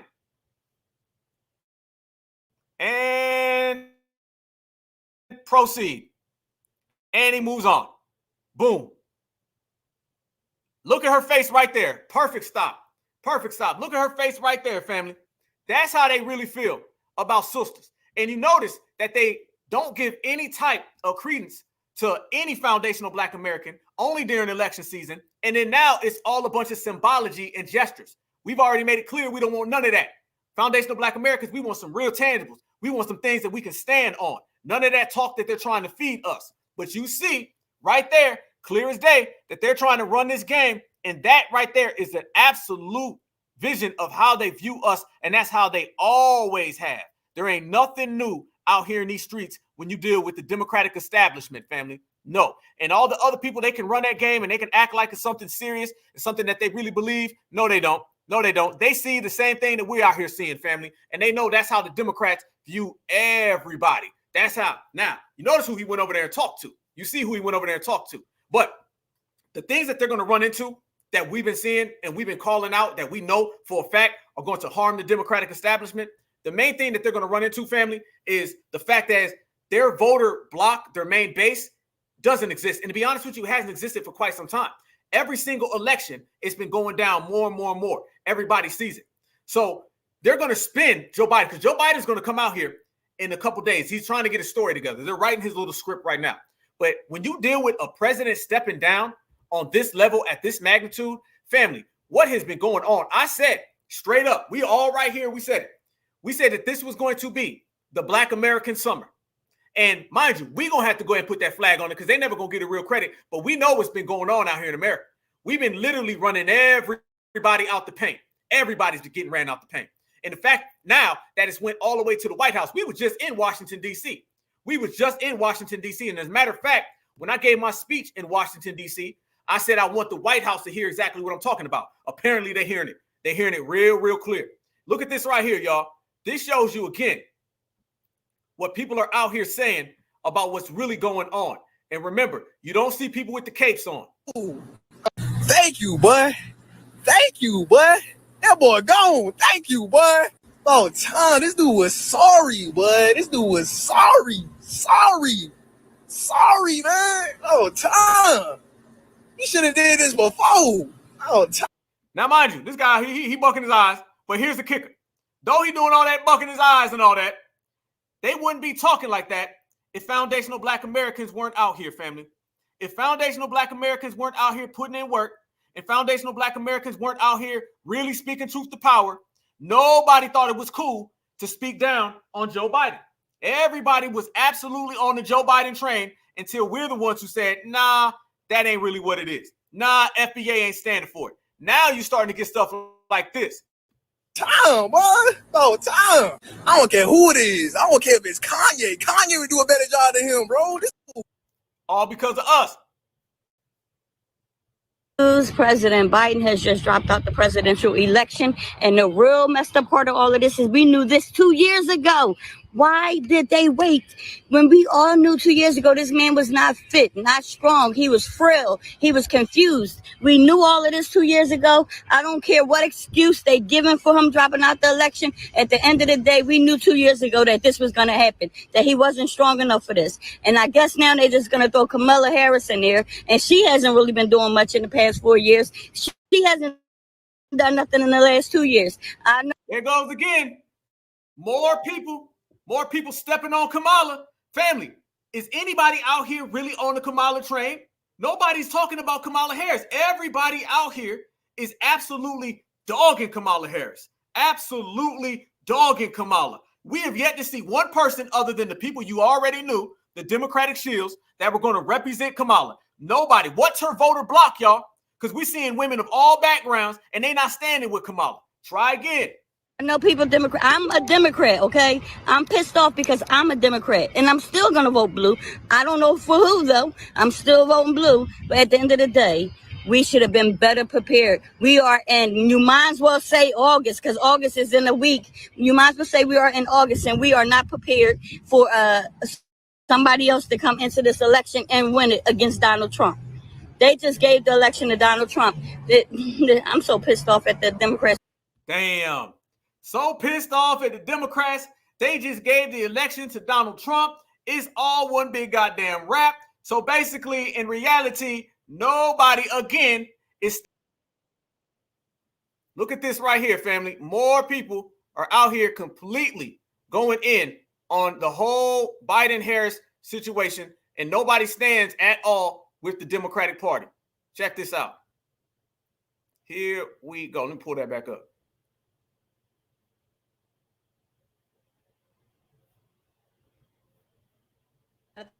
So Biden just dropped out of the election.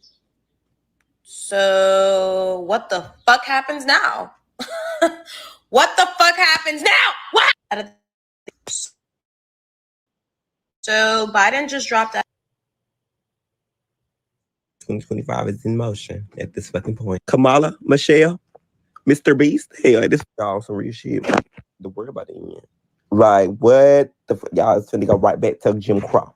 I'm so scared. Even the moist community ain't rocking with them. Oh, if this not no motherfucking Fitzgerald Grant and Olivia, y'all, this is scandal re-happening right in front of. This is live scandal, bitch. This is real life scandal. They done found some shit on Joe Biden. Trump campaign is not playing with Joe Biden campaign. Family, they out here giving all of these benefits to all these people. And you even still now see that the moist community ain't rocking. Damn. They done had to find something on Joe. But Bria, think about it. Scandal ain't finna put. Scandal done put. Low key. Race. While I'm not shocked that he dropped out, I think the most frustrating part about this whole thing is that he wasted all of our time for all of these months where there could have been a viable candidate to run for president and represent the Democrats. He's unfit. He's in obviously mental decline just because he's old. He's an old man who needs to not be in one of the most stressful jobs in the world. But with that being said, who does that leave us with? If anything, in my mind, this is just a surefire alley-oop for Donald Trump to become president, because we already know America is a misogynistic, patriarchal country. So a woman's not going to win. There we go. You already knew it was coming. You already knew it was coming. There they go. Now they running that. You see it, family. This is what they got. especially not a colored woman. So Kamala's out. We You think you just fell out of a coconut tree? saw that with Hillary and with Diane Warren, that white women can't even run. They've been sprinkling Gavin Newsom's name around here.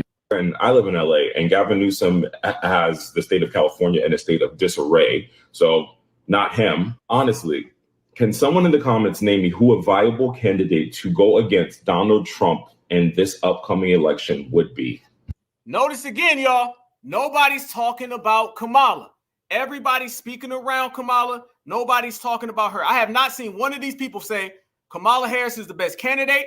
We are behind Kamala. We stand with Kamala. Everybody's jumping around that, and you can see it clear as day. Proceed further. He really said Biden, you know what I mean? But like, who could have foreseen that this 81-year-old would not be fit to do the most stressful job in the United States? Who could have possibly foreseen it? I think the candidate should be older, really. Let's just exhume the body of Jimmy Carter. Yeah, so Jimmy Carter gone. Sad. Why does this make me kind of sad? Like, I know Joe Biden might not be the best president ever, but he also wasn't the worst president ever. And his age and health has been declining, and the fact that he acknowledges that and is going to be resigning, and will not be in the next election or trying to become president again shows a lot about himself and his character, honestly. I hope him the best. I wish him the best. And I'm just curious to see who our next candidate is going to be. I'm pretty sure it probably will be either Kamala Harris or, I don't know. Regardless, I'm voting blue. I'm voting blue. Make sure y'all vote. Don't forget about Project 2025. Notice, fam, they don't have a lot of energy. They don't have a lot of energy, fam. They're real soft when they're talking. Before, when it's ever trying to tell foundational Black Americans to do something, what we need to do, how we need to get it together, they got all this energy. Now they say, well, I'm just going to vote blue because I really got to vote blue. And I wish I had to, but I guess I'm not going to. So sick and living in unprecedented time. I was about to go leave to go pick up the tag from my auntie's car when I saw my mutual post this to her stories. Mind you, 2 minutes earlier, my friend put it in our group chat. I thought she just sent another meme. He dropped out, y'all. He dropped out. I'll just skip to the important part. It has been the greatest honor of my life to serve as your president. And while it has been my intention to seek re-election, I believe it is the best interest of my party and the country for me to stand down and to focus solely on fulfilling my duties as president for the remainder of my term. I'll speak to the nation later this week with more detail about my decision. What does he mean later in the week? He needs to be having a press conference set for Monday. Sir, this is unprecedented. My group. Notice, fam, all of these people that we looking at, these are all Democratic voters right here. These are people that the Democrats have been giving laws to, have been helping out, who've been getting elevated above us. So all the people, let's get this straight, all the people that have been getting all them benefits and all them tangibles above foundational Black Americans, look at the disarray that every last single one of them are in, family. Look at it. They're saying, well, I will vote in this, but maybe not. Notice you have not yet seen one of them say, go Kamala. Chats are blowing up right now, y'all. I can't. Oh, God. Lord, I hope my uncles don't ask me about this. They're uber political in our family. I don't want to answer about that. To my people living in a swing state, dear God, help us. God, help us. We're about to be bombarded with so many voting texts and emails. And I got House of the Dragon tonight. It's a wrap for the Democrats, y'all. In these streets, Joey Biden has stepped out of the presidential race. He is done. What's your response to that, sir? He dropped a letter and everything, letting us know about him dropping out. I ain't reading that. Y'all pause to read it. What do we do now? Kamala, you want to step in now? Anybody? What? If we weren't screwed before, we're screwed now, and time waits for nobody. So time's a ticking. Find somebody quick.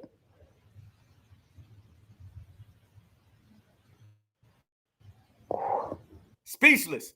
Absolutely, positively speechless. They ain't got nothing to say. They ain't got nothing to say, family. Look at all of that. That right there, family, is what's going on. That right there is social media ever since this news dropped. Everybody is sitting there looking and nobody knows really where to go with this. Everyone's sitting there like, look at them. That's the Democratic voters. I made it clear that we was going to get some shills, and I was going to show you what the shills was talking. That right there is what the shills were talking. That shows you the rainbow, the Skittles, and everybody in between. They not out there looking too happy right now, y'all. They not out there looking too happy. They look real sad out here in these streets. They don't know where to go. That right there was energy of lost people.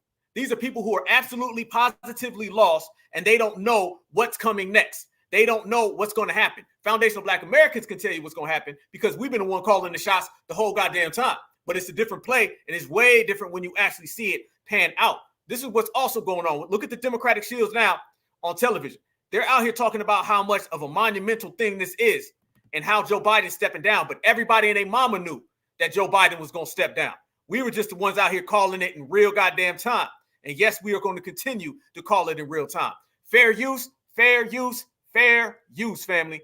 Check this out. It is almost without precedent in the American experiment for a president to make a decision like this. I think it tells us an enormous amount about the character of the incumbent. It tells us a lot about what he truly values. President Biden has decided that this campaign is not about him, but about us. It's not about personal ambition. It's about the durability and viability of the constitutional order that so many of us believe could be in danger as events unfold. That ain't going to age well. And I think before we race ahead, as we will inevitably do in about 5 seconds, because that's what we do in America, I think the country should take a moment and realize the magnitude of the decision that President Biden made for the good of his country. And certainly it's a respected reality here. He likes to say he's a great respecter of fate. And history and fate brought him to the pinnacle of power at a late season in his life. But I believe, and he is my friend, I help him when I can, so take this for what it's worth, though I am not a Democrat. I try to call these as I see them. I think he stood in the breach for us at a moment of creeping autocracy that was the creeping might be threatening to come into galloping. And he brought that set of skills, he brought that sensibility. Now they got to try to clean up his legacy, y'all. That's one thing they're going to be trying to do. They're going to be trying to clean up his legacy and make it look like he's doing something positive and they can go down in history as some type of great thing that he's done. In reality, we all know he has done nothing. This is literally one of the worst presidents in American history, and we all been calling it out. Once again, everybody got that from us. Everybody who's saying anything about him has got it from foundational Black Americans. That's just the way it is, and it's real time, y'all. It's real time. We all know what exactly is going on, and they see it right in front of us because we've been calling it out straight up and down. So this goes to show you even further, y'all, even further, that they cannot make that pivot. They cannot make that change. And when they go back and they start trying to talk about what he's done, what has Joe Biden done?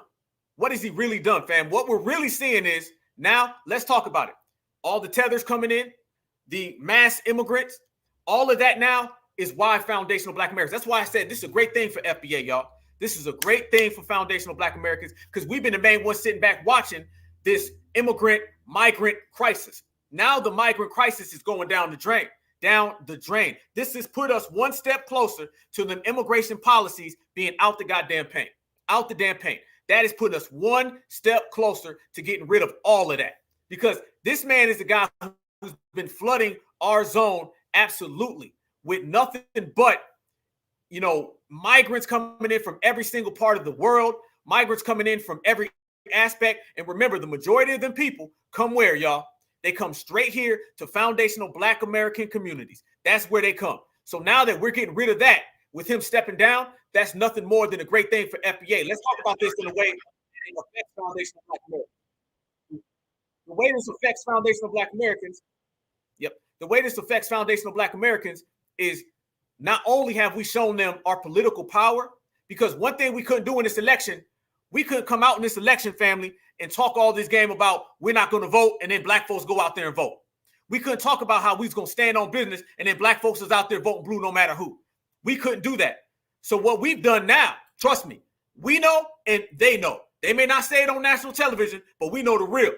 The very fact, family, that we have taken Joe Biden and all of that neglect that they've given to foundational Black Americans, and we role reversed it and flipped it on them, it's a wrap now. Because they see that when we get on game and we get on code, we can stop any political party from coming up. Mr. Crime Bill, absolutely. Mr. Crime Bill now. We basically got our revenge. This is revenge. This is revenge on all the policies that Joe Biden has created against us. And this is also revenge, family, for everything that they've ever done that has been against our community. This is why we celebrating out here. We are absolutely celebrating the way this is going down, and it's a good damn thing. Because if you look, that Democratic plantation is in absolute shambles. The Democratic plantation is absolutely shook all the way up. Now, we've shown and we've proven that FBA can literally affect them at the actual ballot box. You feel me? At the actual ballot box now, foundational Black Americans, we can make sure that they either win or they lose. Now, remember, people used to tell us we needed to go out and vote for all of that. That's what they told us. They said, if you don't vote, none of this happens. If you don't vote, you're going to be down bad. But now, if you see, family, we've been showing them that they have no choice. And if we want them out the damn paint, we can get them out the paint. And look at this. Donald Trump is already out there. He did this yesterday. I think he knew something we don't know. Donald Trump is already out there going in on Kamala right now. We showed you Kamala, rap. Nobody's standing with Kamala at all. Joe Biden is done. And the foundational Black American presence has shown you ain't got no choice but to run us our tangibles or else. From the moment we take back the White House from crooked Joe Biden and Kamala, I call her Laughing Kamala. You ever watch her laugh? She's crazy. You know, you can tell a lot by a laugh. No, she's crazy. She's nuts. She's... From the moment we take back the White House from crooked Joe Biden and Kamala, I call her Laughing Kamala. You ever watch her laugh? She's crazy. You know, you can tell a lot by a laugh. No, she's crazy. She's nuts. She's not as crazy as Nancy Pelosi, crazy Nancy. From the moment we take back the White House. Damn. Wasn't looking too good there, Kamala. Nah, You see that right there? You see that right there, family. This shows you absolutely 100% what we do to these people. And they know it. I'm telling you. Don't let nobody tell you anything different right now in these streets, family. They know exactly what we've done. But, you know, Kamala's been running around here talking reckless and saying a whole bunch of things that people have been calling out for the longest time. Because remember, Kamala has the worst poll numbers from any vice president in American history. Look at this right here. This is Kamala Harris right here, y'all. Remember, Kamala Harris has been running around talking reckless and saying crazy things. Watch this. This is who they want us to go vote for. This is who we're not going to vote for. And this is why the Democrats are done. And be unburdened by what has been, you know? What can be unburdened by what has been. What can be unburdened by what has been. What can be unburdened by what has been. What can be unburdened by what has been. What we can see, what we believe can be unburdened by what has been. What can be unburdened by what has been. What can be unburdened by what has been. What can be unburdened by what has been. What can be unburdened by what has been. What the hell is this? This is Kamala Harris. This is why all of those people in them clips are jumping over her and not even speaking about her. Can be unburdened by who we have been. What can be unburdened by what has been. Where we can be unburdened by where we have been and unburdened by where we are right now. What can be unburdened by what has been. What can be unburdened by what has been. What can be unburdened by what has been. What could be unburdened by what had been. What can be unburdened by what has been. What can be unburdened by what has been. What can be unburdened by what has been. What can be unburdened by what has been. What can be unburdened by what has been. Unburdened by what has been, believing in what can be. What can be unburdened by what has been. What can be unburdened by what has been. What can be unburdened by what has been. What can be unburdened by what has been. What can be unburdened by what has been. What can be unburdened by what has been. What can be unburdened by what has been. What could be unburdened by what had been. What can be unburdened by what has been. What can be unburdened by what has been. What can. Okay, now let's fast forward a minute later. Can be unburdened by what has been. To see what can be unburdened by what has What can be unburdened by what has been? Okay, let's fast forward a minute later. What has been? What can be unburdened by what has been? What can be unburdened by what has been? What can be unburdened by what has been? Let's fast forward 45 seconds later. Any more who are able to see what can be unburdened by what has been? There you go. Democratic Party right there, y'all.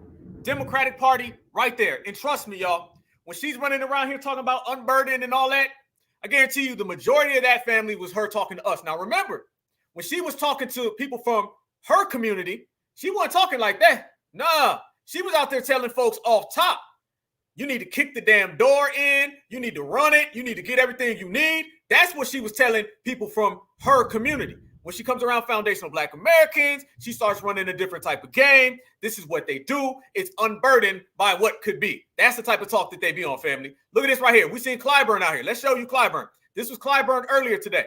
Clyburn was out here, and he was saying, well, I'll support whoever this nomination. And he was running the same type of game as well. All of these people, they are basically without somebody who can sponsor them. I guess they're all burdened by what can be. Fair use, fair use, fair use. Fair use, YouTube. Research and commentary. Check this out. To the Democratic Party for President Biden to remain the Democratic presidential nominee, do you think? Well, thank you very much for having me. You're right. This is a very, very significant time for us in this great country of ours. In fact, on today, I'm celebrating the 45th anniversary of my 39th birthday. And this is a great way to remember this 84th birthday of mine. Let me say this. Joe Biden has been through a process along with Kamala Harris, and they have received over 14 million votes to be our standard bearers. That's what we are.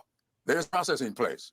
It's been in place since spring of the year. Our Rules Committee did a great job of putting together a process for us to go through on our way to the convention, and it's still there. I said some time ago, that process lends itself well to us getting A teleprompter, y'all. Doesn't he look like he's reading off a teleprompter? You can't really tell. And that's what we need to do. I support Joe Biden. He is still in this race. He will be our nominee if he stays in the race. And I think all of us should look for ways to coalesce on that candidacy. Now, I have said, when I've been asked, what will it take for you to change your mind? It will take him changing his mind. And if he were to change his mind, then I will change mine. But until that time, we as Democrats should honor this process and should do what is necessary to preserve our democratic principles and our Democratic Party. This man talking extremely slow. It's hard to keep up with how slow that was going, y'all. Extremely, extremely slow. But look at that right there. Look at that, family. You see what he's doing. He's trying to fish right now. He don't really know what's next neither. And he said, I will support who's there if it's there. He don't really know. He doesn't really know what's going to happen. See, like we said, they want Kamala in very, very bad. But they also understand that if Kamala's not there, they're gone. Who is going to come in and really deal with Clyburn? And then Clyburn also knows that the career is starting to, run down a little bit. All right, because he's up there in age with Joe. So when these people are out here and they don't know absolutely what's coming next, there you go. This is what you get. This is what's happening. These people look very, very, very nervous. There's some nerves and there's some anxiety going on right now in the Democratic Party. And I'm talking about top to bottom, inside out. Every last one of them sees it, y'all. Every last one of them sees it. And this is right along the lines of what we said was going to happen, because these people been benign, neglecting, or whatever neglected is. They've been neglecting us, okay? Put it this way. They've been not giving a damn. That's what they've been doing. And if you look, Joe Biden was just out here doing this. Look at Joe. Look at this. He was still giving us food, y'all. Still giving us food. It was great to grab a bite to eat with my friends and members of the Congressional Black Caucus at Mario's West Side Market earlier this week. Look at that. Look at that right there, fam.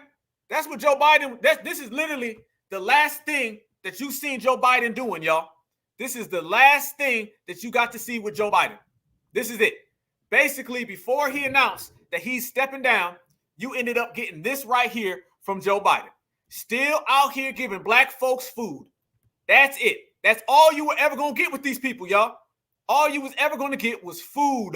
They were never going to give us anything other than food. Look at that right there. This is what it was. He came in the game saying he ain't going to give you nothing, and he's going to go out the game giving you nothing. Go to somebody's house and go get some fried chicken. They might give you a little bit of fried chicken. You might get some fried chicken from them, but you ain't going to get no reparations. You might get some fried chicken, but you ain't going to get no tangibles. Not at all. Look what they're doing. This is what they've been trying to give foundational black Americans. So when we've been out here saying no tangibles, no vote, when we've been out here saying that we standing on business, when we've been out here saying that we're not rocking with the Democratic plantation or the establishment, we're the ones who brought that culture to politics. It wasn't the thing to question the black community's relationship with the Democrats until we showed up. We're the ones who made that a thing. We're the ones who really put that out there in the streets. And you can base that all on that right there, y'all. That right there is showing you every single thing that you need to know. They've been giving us food. They've been running that game on us. And now, brothers and sisters, we called it out. Make no mistake about it. Make no bones about it, y'all. Joe Biden is stepping down right now because of us. Foundational black Americans and the black grassroots. It's all black grassroots driven. What we're doing now, we're seeing what it looks like when you have the grassroots in full control. When the grassroots is in full control, you get this right here. When the black grassroots is not in control, you get food and fried chicken from your politicians. You see the difference between the two of them. That's the difference that we done put out there in these streets. And Joe been running around here thinking it was sweet. Kamala Harris been running around here thinking it was sweet. All the folks that was talking down, family, right now I'm telling you, make sure you celebrate. All the folks that was pointing their finger telling you what you need to do, all the folks are saying black folks will come. Remember, they were saying we don't need to do nothing for black folks because we already got the vote locked up. You're going to see the lowest black turnout in American history. You're going to see the lowest black turnout. The black turnout is going to be in the trash. It was already going nowhere based on us. And now with all this stuff going on in the Democratic establishment, it's better to come on over here to the grassroots side. You can step on this side and everything will be right all the way in, right here where we are. We predicted on Friday that this man was going to end up stepping down, and he did it. And the whole world knew it, all right? The whole world knew it. It's just the black grassroots, all of us, we were the ones that really brought it to the forefront. So now they ran every single agenda. This is what the Democrats are going to do, y'all. They're going to go to the only thing they know. They're going to still continue to hit you with the Project 2025. They're going to still try to hit you with the boogeyman, and they're still going to try to hit you with the gender divide. None of that's working. They said Project 2025. Black folks said, y'all got a Project 2065. It's called immigration. They try to hit you with the boogeyman. We said, well, Joe Biden's been the main one out here writing anti-black policies. Now what? And now they're going to try to hit you with the go this way, but foundational black Americans say, no, we're going to stand right here. And you could already tell, because remember this, family, Joyless Reed was literally out here talking that talk just the other day. I don't know if y'all caught this. Joyless Reed was talking about how black men want to be adjacent to W men. This is what they do. All right. This is what they do. This is how they come after us, family. This is what they be on. Fair use, fair use, fair use, y'all. Fair use. Check this out. Watch Joyless Reed basically say black men want to be W men. And this coalition of, and not to be cruel, but, it was described as sort of an incel election. It was the young, angry men of Argentina who, they wanted a macho candidate. And it went along with policies like banning abortion, banning birth control, and, the idea of no fault kind of goes together, that you've seen this kind of election before. You see the same thing in Hungary. Like the Orbanism of the party it's rooted in returning white Christian men, but also white adjacent men, right. Black men, brown men who are like white. Whoa. What'd she just say? Also white adjacent men, right. Black men, brown men who are like white adjacent in terms of trying to also be. Now, last week, family, we pointed out that Joy Reid only brings up black people at the last sentence whenever she talks about something. If she's talking about tangibles, she brings up black people last. She'll bring up kids. She'll bring up labor workers. She'll bring up minorities and blacks and browns all the way across the board. But when she starts talking about white adjacent supremacists, she brings up black folks first. Notice how she knows how to flip-flop that and bring us up first when she wants to slander us. And then when she wants to spread the wealth around, she brings us up last. Returning white Christian men, but also white adjacent men, right. Black men, brown men who are like white adjacent in terms of trying to also be in that dominant position in society. And then you have women who are willing to go along with that, right? There are a certain number of women who are also willing to trad wife sort of thing. And so what you've seen on the stage, but what's interesting though, is it J.D. Vance who promotes this kind of thing? He says there shouldn't be no fault divorce. He says women in violent situations should stay. He didn't say that in his speech yesterday. No, there was no talk of abortion. No. There was no culture war stuff regarding men and women because they know it's deeply unpopular. Well, there you go. Here he is. And Donald's taking the stage. Yeah, we can mention. And then in Argentina. Notice, family, she threw black men and women under the bus at the same time because she says how black men want to be supremacists. And then she says, oh, and the women to go along with it. Notice that.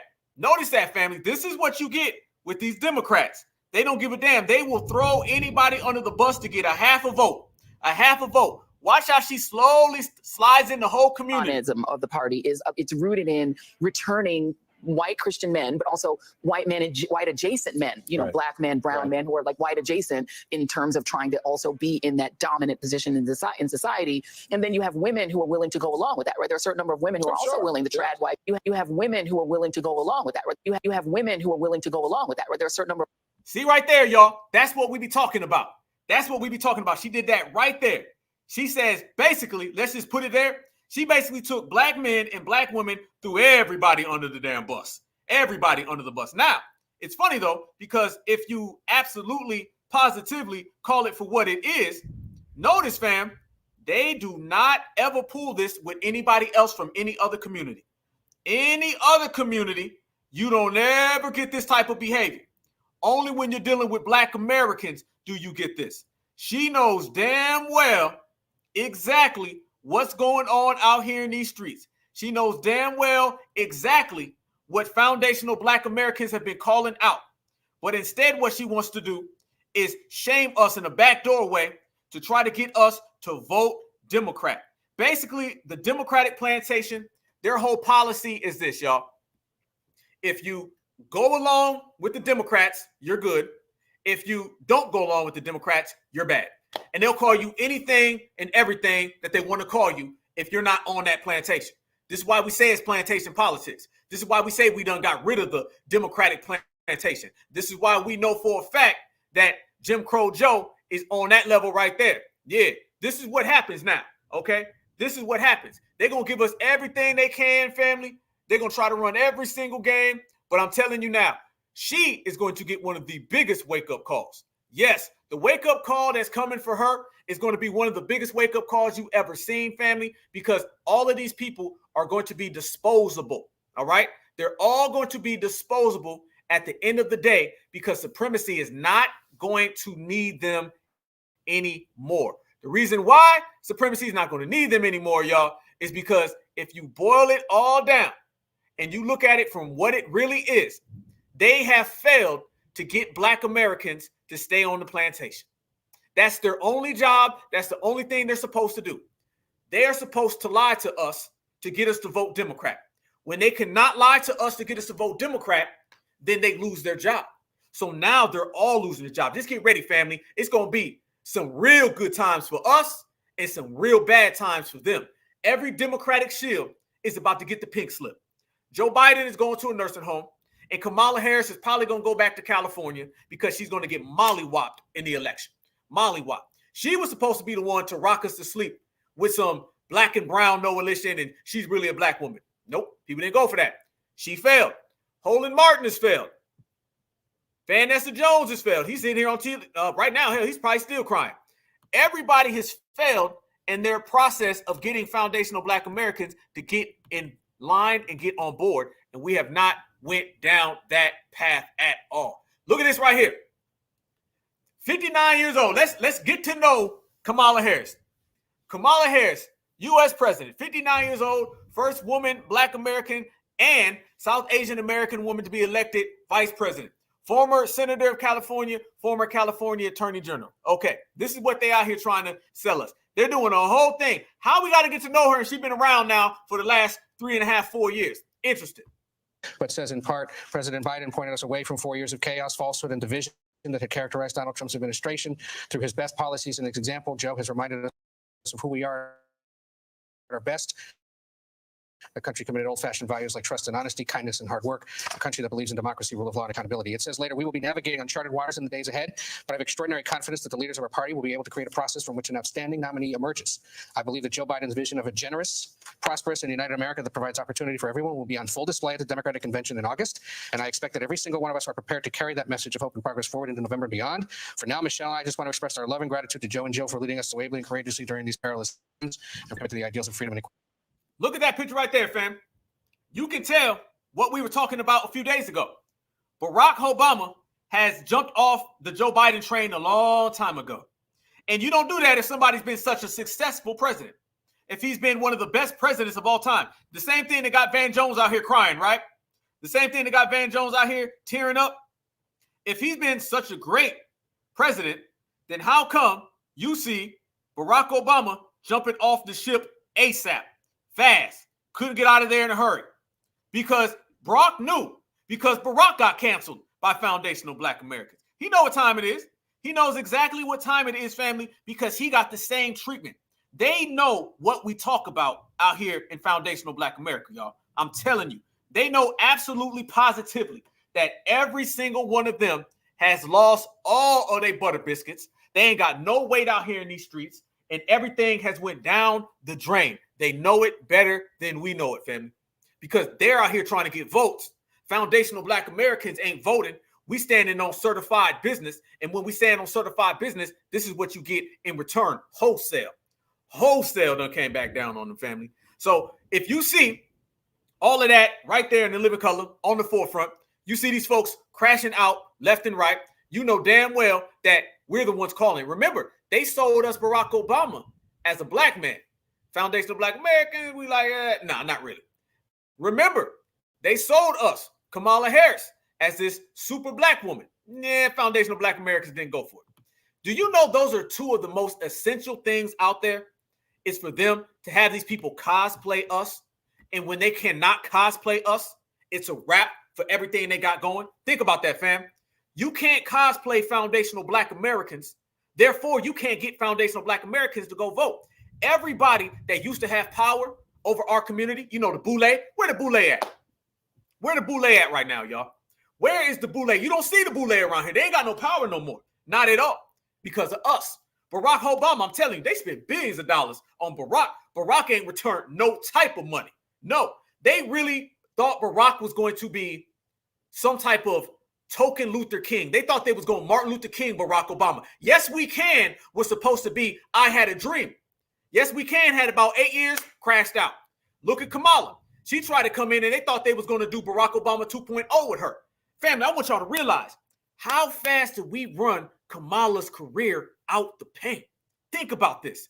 Kamala right now is getting no love from her own party.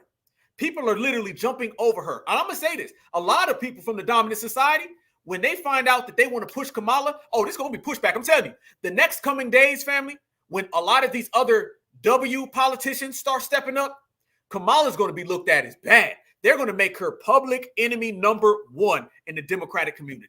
The Democratic community is going to see her as public enemy number one, and it's going down the drain fast, and everybody's going to watch it, and we're going to sit back and watch. The Kamala Harris issues are going to go down. What you're going to see in the next few days is the white Democrat and then the black Democratic shield. They're going to be going at it heavy. Oh, it's going to be real heavy for them. Real heavy. You already seen Roland Martin out there talking reckless. You seen it. You seen it. Roland Martin out there talking real crazy, talking about what needs to happen, what needs to go down, how it needs to play out. Roland mad right now. Roland real mad. Roland's very, very upset. Like we said, he doesn't know what's next for him. Roland doesn't know what's in store for him. He doesn't know if he's going to have a new master. He doesn't really know this stuff. So you're going to start seeing the pushback.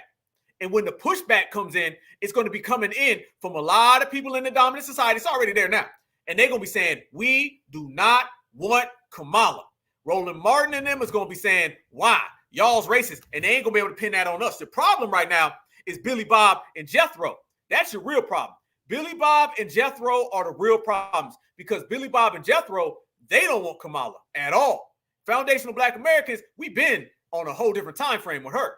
You're going to start seeing Karen and Tiffany Cross going to be going at it. You're going to start seeing Jethro and Roland Martin. they're going to be going at it. Van Jones probably looking for another person. Van Jones said, I'll go to the highest bidder, or I'll take the lowest bidder. Broken buck car sellers, Clyburn, oh, they're going to be trying to flip, and they're going to be trying to run to the other side of the fence. I know the way these people operate. I know the way they function. But y'all remember this a couple days ago, right? Remember when they was trying to tell us that we were wrong for saying that Joe Biden was too old? You remember Donald Trump said this on the golf course? And family, did it not come true? Did this right here, what he said, not come true? Gave me so much. How did I do with the debate the other night? Amazing. That old broken down pile of crap. Yeah. It's a bad guy. He just quit, you know. He's quitting the rest. Is that right? Yep. Listen to what he said. We said that Donald Trump knew something. Donald Trump knew what was going on. Donald Trump knew exactly what was happening. Listen to what he said. Donald Trump said, I think he said broken, ran down. He called him something. Donald Trump right here, family, says, oh, he just quit, by the way. And then he said, oh, no, well, he's about to quit. Watch this. Listen to Trump. Trump literally sits there and tells everybody exactly what happened.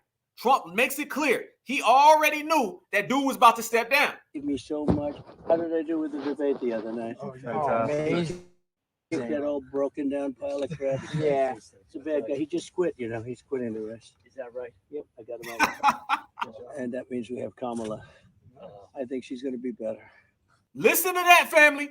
Listen to that. Donald Trump just said this. This is what? How long ago was this? Y'all let me know if y'all seen this clip. What was this, 2 weeks ago?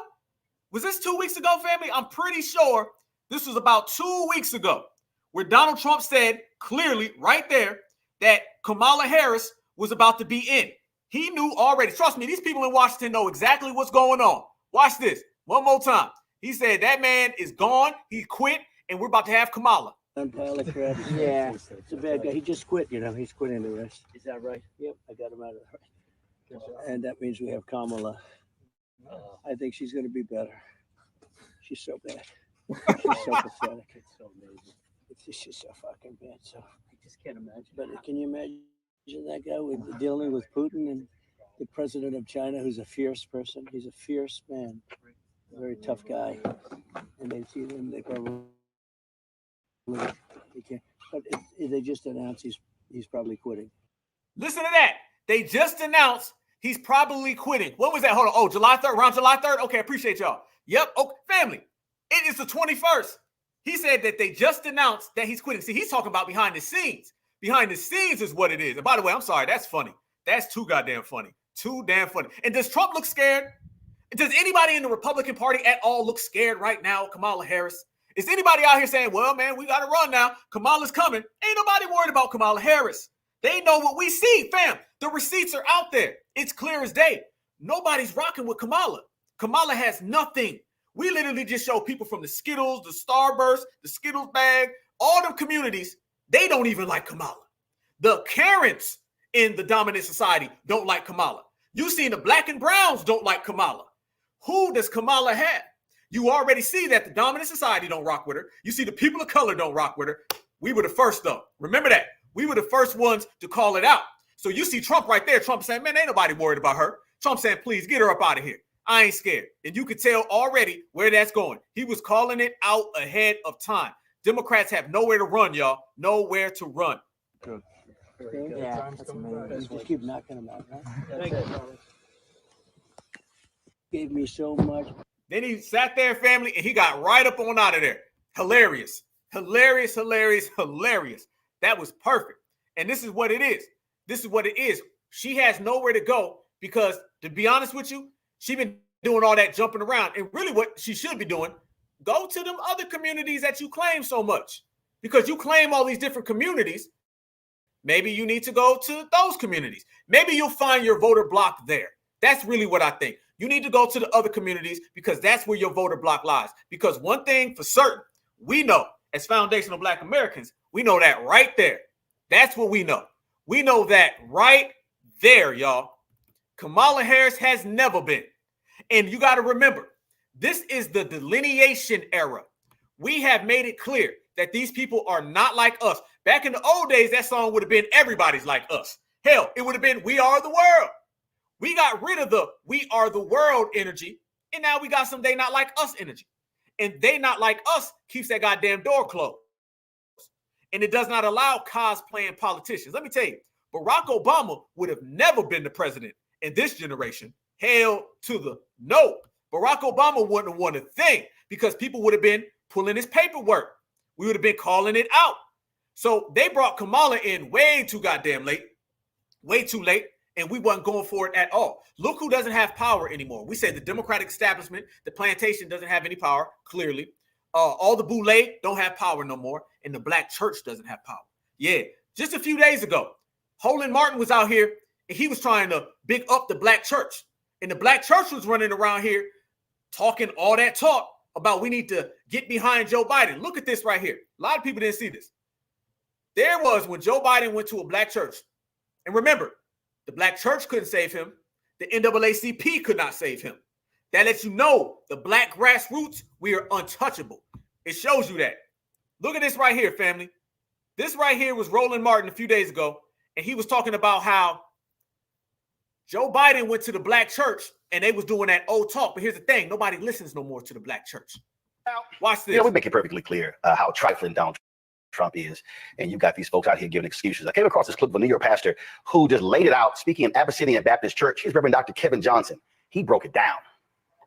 If Pentecost is inevitable for the Christian church, then what needs to happen for Pentecost to come? What are the conditions that God is looking for? What are the circumstances that God requires before sending the Holy Spirit on Pentecost? Well, I'm glad you asked that question too. You see, the book of Acts tells us that God is looking for two things. God is looking for his people to be all together and in one place. This is not Kevin Johnson. This is right here in the Bible. It's Acts chapter 2, verse 1. I want to read it again. When the day of Pentecost came, they were all together in one place. Let me say it again. They were all together in one place. Let me talk to the balcony. They were all together in one place. Let me talk to the people online. They were all together. Look at them out there trying to have a sermon to go vote. This man out here trying to have a sermon to go vote, family. Real talk. This is what they are out here doing. In one place. You see, Pentecost will never come if the church is divided. Pentecost will never come if the church is fragmented. Pentecost will never come if the church is disjointed, splintered, and fractured, and torn apart, and not unified, and not together, and not rowing in the same direction, and not worshiping on one accord, not praying for one another, not serving with one purpose, not moving as one body, not loving as one family, and not standing as one church. The Bible says when they all come together in one place. This right here has been the black leadership for 60 years, family. We are in the dawn of a new day where none of this works anymore. This is where black folks was going to vote. This is where every single politician would run to. This is where folks would go and try to get in on whatever was happening. If you wanted to know what was going on in politics, we had these people, not economists, y'all, not strategists, y'all, not anybody with substance. We was getting this right here for 60 years. Remember, what you see right here with this guy is the same thing you see with Joe Biden, with Barack Obama, with Kamala Harris. This is what we're canceling, this type of energy. What is Luke saying? Luke is trying to get the readers of this book to see that the power of Pentecost is in the unity of the church. They were all together in one place. How do we expect, beloved, to be a xenophobic, white nationalist, white supremacist, bona fide racist, known sexist, documented bigot, celebrated insurrectionist, election denier, wannabe politician, 4 times indicted, twice impeached, recognized sexual assaulter, convicted fraud perpetrator, 91 felon charges in 4 states, who doesn't give a, I'm sorry, I'm in church, blankety blank about black people if the black church, and especially if this black church is not united. All right, folks. Family. That right there. First off, he's talking about cursing in church. He's not even supposed to be talking politics in the church in the first goddamn place, but that's a whole nother thing for a whole nother day, a whole nother hour. You can see already right there that these folks have been using the black church for the longest. They've been hustling us with the black church for the longest. And what do they do now when they cannot run to the black church no more for political leadership, political misleadership, political misrepresentation, and political misdirection? what they got now. This is why we have put the Democratic establishment out of business. When you get that type of energy, instead of real black folks talking, and mind you, that right there is 60 years. That's 60 years of voting. See, right now, what's going on with Joe Biden, y'all, that's why we're going to frame this as a victory for foundational black Americans, and we're going to have to. The reason why we're going to frame this as a victory for foundational black Americans, because we was getting that shit right there. We was getting that right there, family. We wasn't getting nobody talking about no damn reparations, no anti-foundational black American hate crime law. We wasn't getting anybody standing on business for the lineage. We was getting people of color, African American, in the goddamn church. Joe Biden, his last week before he announced he was going to step down, which he just did a few hours ago, he was seen with the NAACP. He was seen trying to get some fried chicken with the Black Caucus, and he was in a damn black church. Think about that. The NAACP, the Black Caucus, and the goddamn black church. That's what we got out of Joe Biden's presidency the last few weeks. That's it. Next thing you know, he goes into hiding, comes back out, and say that he's done. Really? So, yeah, hell yeah, we're going to represent getting him out the paint. I'm glad. I'm proud. I love it right now. This is the happiest day, family, for me. I'm loving it right now because it's good to see Joe Biden get what he's going to have to deal with. It's good to see it all come back around. And you know what makes it even better, family? It's good to see it all come back around, and we're the ones responsible for it. The black grassroots is. The problem is, family, folks don't take enough credit for it. Folks don't take enough credit. We try to pass credit off to all these other people. It all comes to us. We're the ones who completely destroyed the Democratic Party. We're destroying them right now. We're destroying the Democratic Party, and they know it. You don't get this if you got your number one voter block. If you got your number one voter block, everything is sweet. The president is stepping down. He's been old. He's been old. Everybody knows Joe Biden is old. Everybody knows that. What's the difference, though, between him being so old a couple days ago to now all of a sudden he's stepping down? What's the difference, y'all? This man been Mr. Magoo. This man been Weekend at Bernie's. We've been seeing that. What it is that they don't have us to fall back on.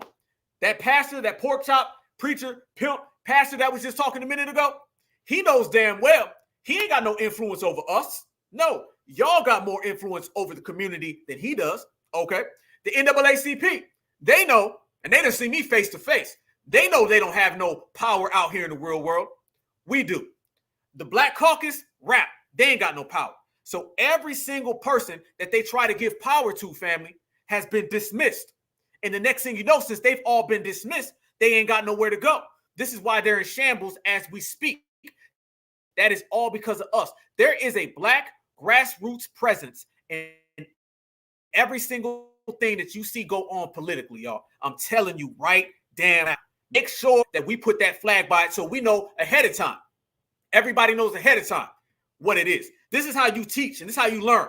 You learn now that the couch is powerful. Why do you think they was going so hard for us to not sit on the couch, y'all? Why do you think so? They didn't tell you don't sit on the couch because your ancestors. No, it had nothing to do with your ancestors. They didn't say don't sit on the couch because of patriotism. No, it had nothing to do with patriotism. No. Why do you think they were so scared of the couch 2024? Okay? Why do you think they were so scared of that? Because the couch can take Joe Biden from being in the White House today and then gone tomorrow. The couch can take all the black Democratic shields that lecture us, and all of a sudden now they got pink slips and they ain't got nowhere to go.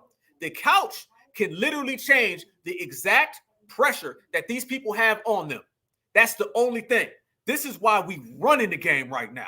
This is it. This is the first time in American history that the foundational black American, black grassroots family has literally dictated an election. It is literally dictated an election. It would not go on if black folks are running around here saying Black Lives Matter. How do you know? Because folks were saying Black Lives Matter 4 years ago, and Joe Biden and the Democrats still won. Look what's happened in the mere 4 years if you really want to go there. In the mere 4 years, family, we got vote blue no matter who. We got anybody but Trump. And we also got your ancestors die if you had a right to vote. Fast forward from 2020 to 2024, and we get I'm stepping down because I can no longer be the president and I am not going to seek re-election. That's what we got in the mere 4 years, family. That's by being on code. You be on code for 4 years politically. You don't go out here and jump for joy with these people. They know it. This is why they see the polls, family, but they also see we ain't out there in the streets like that for them. They see we ain't out here caping for them. They know. They've been watching the climate, y'all. You got people who are literally number crunchers. You got pollsters. They look at all the polls and they know exactly who ain't voting. They know exactly who's not going and caping for the Democrats. They know the outreach. They know the voter turnout. They know every single iota of what's going on politically. In foundational Black Americans, we ain't been rocking with them. So this is why they're seeing exactly what they've been seeing. It's all because of that. Check this out right here. Now you're starting to see Clyburn. He's saying, well, I'm going to endorse this person. Look at this now. This man is running. He's running just like they're all running. This is fresh right here too, family. Remember, he was riding with Biden. That's what Clyburn was doing. He was riding with Biden. Now look at this. He was riding when Biden was hiding. Now they all hiding. Yes, the hell they are, y'all. They all hiding. Fair use, family. Reporting, teaching, and scholarship. YouTube, fair use. Mike Memley about that Obama statement, asked why former President Obama did not follow Biden's lead in endorsing Vice President Harris. A source familiar with his thinking shares this.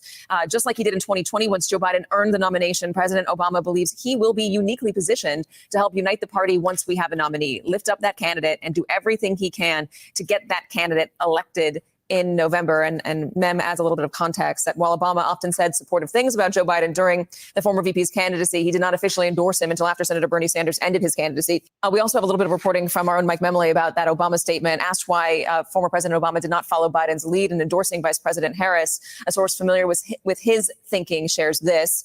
Just like he did in 2020, once Joe Biden earned the nomination, President Obama believes he will be uniquely positioned to help unite the party once we have a nominee, lift up that candidate, and do everything he can to get that candidate elected in November. And no, that ain't what it is. No. That ain't how politics works.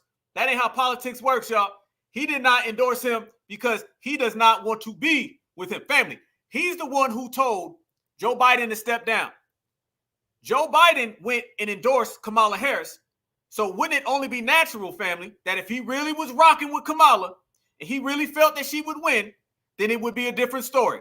But you can see clear as day the fact that he fell all the way back, y'all, and he said, nah, I ain't got nothing to do with it. Obama is basically saying, when Kamala fails, I don't want that on my record. That's what you're seeing. When Kamala fails, he does not want that on his record. He doesn't want anything to do with it.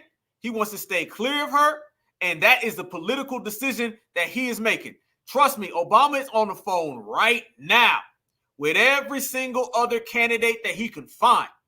And he's telling all of those candidates, you need to immediately go ahead and step up so I can endorse you and I can get completely away from Kamala. He doesn't want anything to do with Kamala Harris, family, because he knows better.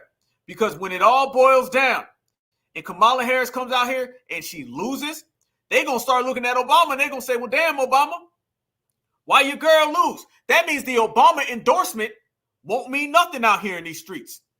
You're only as good as your endorsement if you're an ex-president. If you're an ex-president and you do not have any endorsement power, it's a wrap for you. So this shows you how little Barack Obama really feels about Kamala Harris winning. Read all the tea leaves, family, and you can see off rip that Barack is jumping that same ship so he can get all the way away from Kamala, the same exact way that everybody was getting rid of Joe Biden and they was trying to stand on the other side of him. It's a real funny thing out here in these streets when everybody basically has abandoned the whole damn ticket. The whole ticket has been abandoned, y'all. All the politicians who are W's, they've all abandoned Joe Biden. And then all the people of colors, they done abandoned Kamala Harris. When you leave all of that and you strip that away, that means they literally have no base, not a base at all to run to, no base to see. They ain't got nowhere to go. And that, clear as day, puts an end to the Democratic plantation. The base that they thought they had, the base that they wished they had, no longer exists. But let me tell you what does exist, family. Foundational Black Americans dictating to them. And we're sending a message that the next go around, they're going to have to either run tangibles or your ass is going to be getting the same fate that Joe Biden's getting. So in a lot of ways, y'all, what we're seeing now is not necessarily just if you don't give us no reparations, you get no vote. We're showing that no reparations, no presidency. See, that's the difference. We might have to update that. It might have to be now, no reparations, no presidency, no vice presidency. Now it's very clear that foundational Black Americans standing on foundational Black American business out here in the real world, these people now see clearly that they have nowhere to go. They ain't got nowhere to go. They have nothing they could possibly do. We're literally letting these people see that if you do not give us tangibles that we're telling you to give us, then you are absolutely, positively done. And your job is done. See, when you put these people's jobs on the line, that's when things get real. That's when things get really, really, really real. When you put their jobs on the line. And that's really what we're doing. So it's no reparations, no tangibles, no presidency, no job. And you might end up looking like that right there. You might find out that if you ain't supported what we say, us supporting you ain't just going to be a threat. See, that's the thing. It's not a threat no more, y'all. It used to be a threat. This is what I'm telling everybody. It used to be a threat. When we said we're not going to vote for these people, now it's become a reality. It's a reality that you will lose your career if you do not stand next to us. Joe Biden is the main one. If we could do it to the president, we can do it to anybody else, y'all. We can do it to anybody else. Look at this right here, y'all. Check this out. Check this out right here. Asian American Pacific Islander. This is what they put out there. This is one of the things where they were celebrating their culture. Look right there, family, who they got on there. Kamala Harris. Look right there. You see Kamala Harris right there, front and center. Yes, the hell you do. You see, Kamala has never been on FBA time. Kamala Harris has never been on our side. Kamala Harris clearly has always been something else, and that other is not us. And I'm going to tell you, fam, out of all the things that they have trending right now, I'm going to show you something else. By the way, follow me, Black Alpha Network, Black Alpha Net W1. Make sure you go ahead and subscribe to me. Follow me on Instagram and Twitter. I just showed you right there that Black women was trending. Now look what's trending, y'all. Black men. Why are we trending when we talking about politics for the whole damn country? Look how we're being singled out, y'all. Nobody else is this. I'm telling you. They're going to try to run this whole game. And I'm telling you, it's going to go down bad. They're starting to put this back out now, too. They're starting to put this one. I remember this before. They was running this during the last election, where they was trying to put all these black faces and basically say that Trayvon Martin, Tamir Rice, and Sandra Bland, they all were harmed so Kamala Harris can be the vice president. All right? You're going to start seeing this amped up real quick. But once again, it's going to fall. Think about it. It ain't worked the first time. It ain't going to work the second time. There won't be no third time. That's the difference now between us now and then. We are moving at a different pace, a different rate. They all see it. We do not see her as a Black American because she is not. We do not see her as a Black person because she is not. And all that jumping and flip-flopping and running around, that will not serve you at all when it comes to us. Another thing, and I showed this to the family before.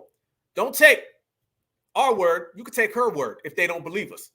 This is Kamala Harris when she was talking about another community. And look how she has an allegiance to the other community, but none to Black Americans. The API community, when we saw the targeting, when we've seen the hate, when we've seen the viciousness of it all. And we all see that. And as a member of this community, I share in that outrage and grief. Let's really be clear about that. So I'm not going to sit here and say, I'm going to do something that's only going to benefit Black people. No. And as a member of this community, I share in that outrage and grief. So I'm not going to sit here and say, I'm going to do something that's only going to benefit Black people. No. Black people?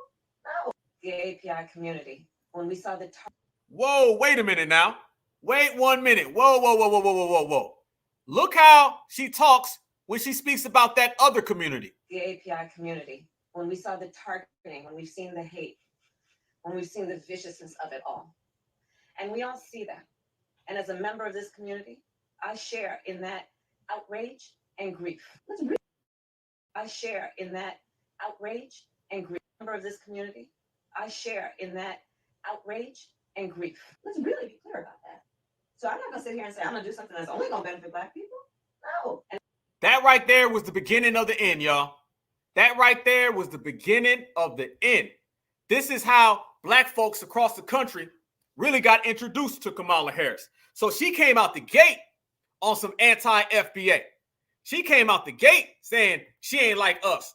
That's what it is. This is from the very, very, very beginning, y'all. This is what she was saying from the get-go. Yes, the hell she was. So when we called that out and folks were saying, no, somehow they try to slide that in, we knew from that day forward that this person was getting that paperwork snatched and it came back ultra dirty. That wouldn't have went on with the African-American generation, but it damn sure go on with the foundational Black American generation. Gone. She ain't going to win at all, family. And, not to mention, one thing about FBA, we see when somebody's on some phony stuff, and we see when somebody ain't authentic, and not to mention all the hip-hop history and all that stuff that she was running. But, family, y'all been seeing this like I've been seeing this, and we know damn well, is this FBA culture right here?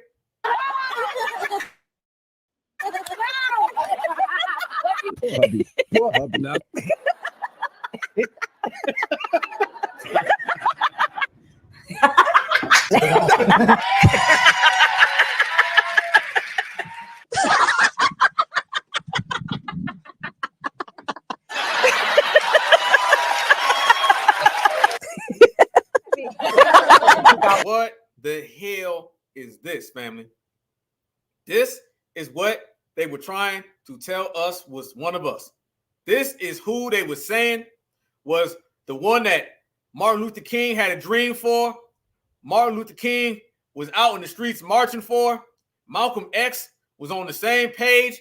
They was trying to make it look like this was Martin Luther King's dream and Malcolm X saying by any means necessary. They were trying to make it look like it was about Kamala. No. Kamala, you ever watch her laugh? She's crazy. You can tell a lot by a laugh. No, she's crazy. She's nuts. Not as crazy as Nancy Pelosi. Now, remind you, fam, one of the problems that they're going to run that you see back there, deep down inside, those are the people that Kamala tries to win over. See, remember, Kamala goes home to them people every night. Yeah, the hell she does. She goes home to them people every single night. Those are her folks, and that's who she wants to be just like. Deep down inside, she wants to be like them folks in that audience. Deep down inside, she wants to be all the way locked in with them. Hell, she sees herself as one of them. So when you take all of that away, she can't go down that lane. Those people ain't rocking with her in either side of the aisle. See, I don't know if I've ever seen somebody be disliked on both sides of the aisle.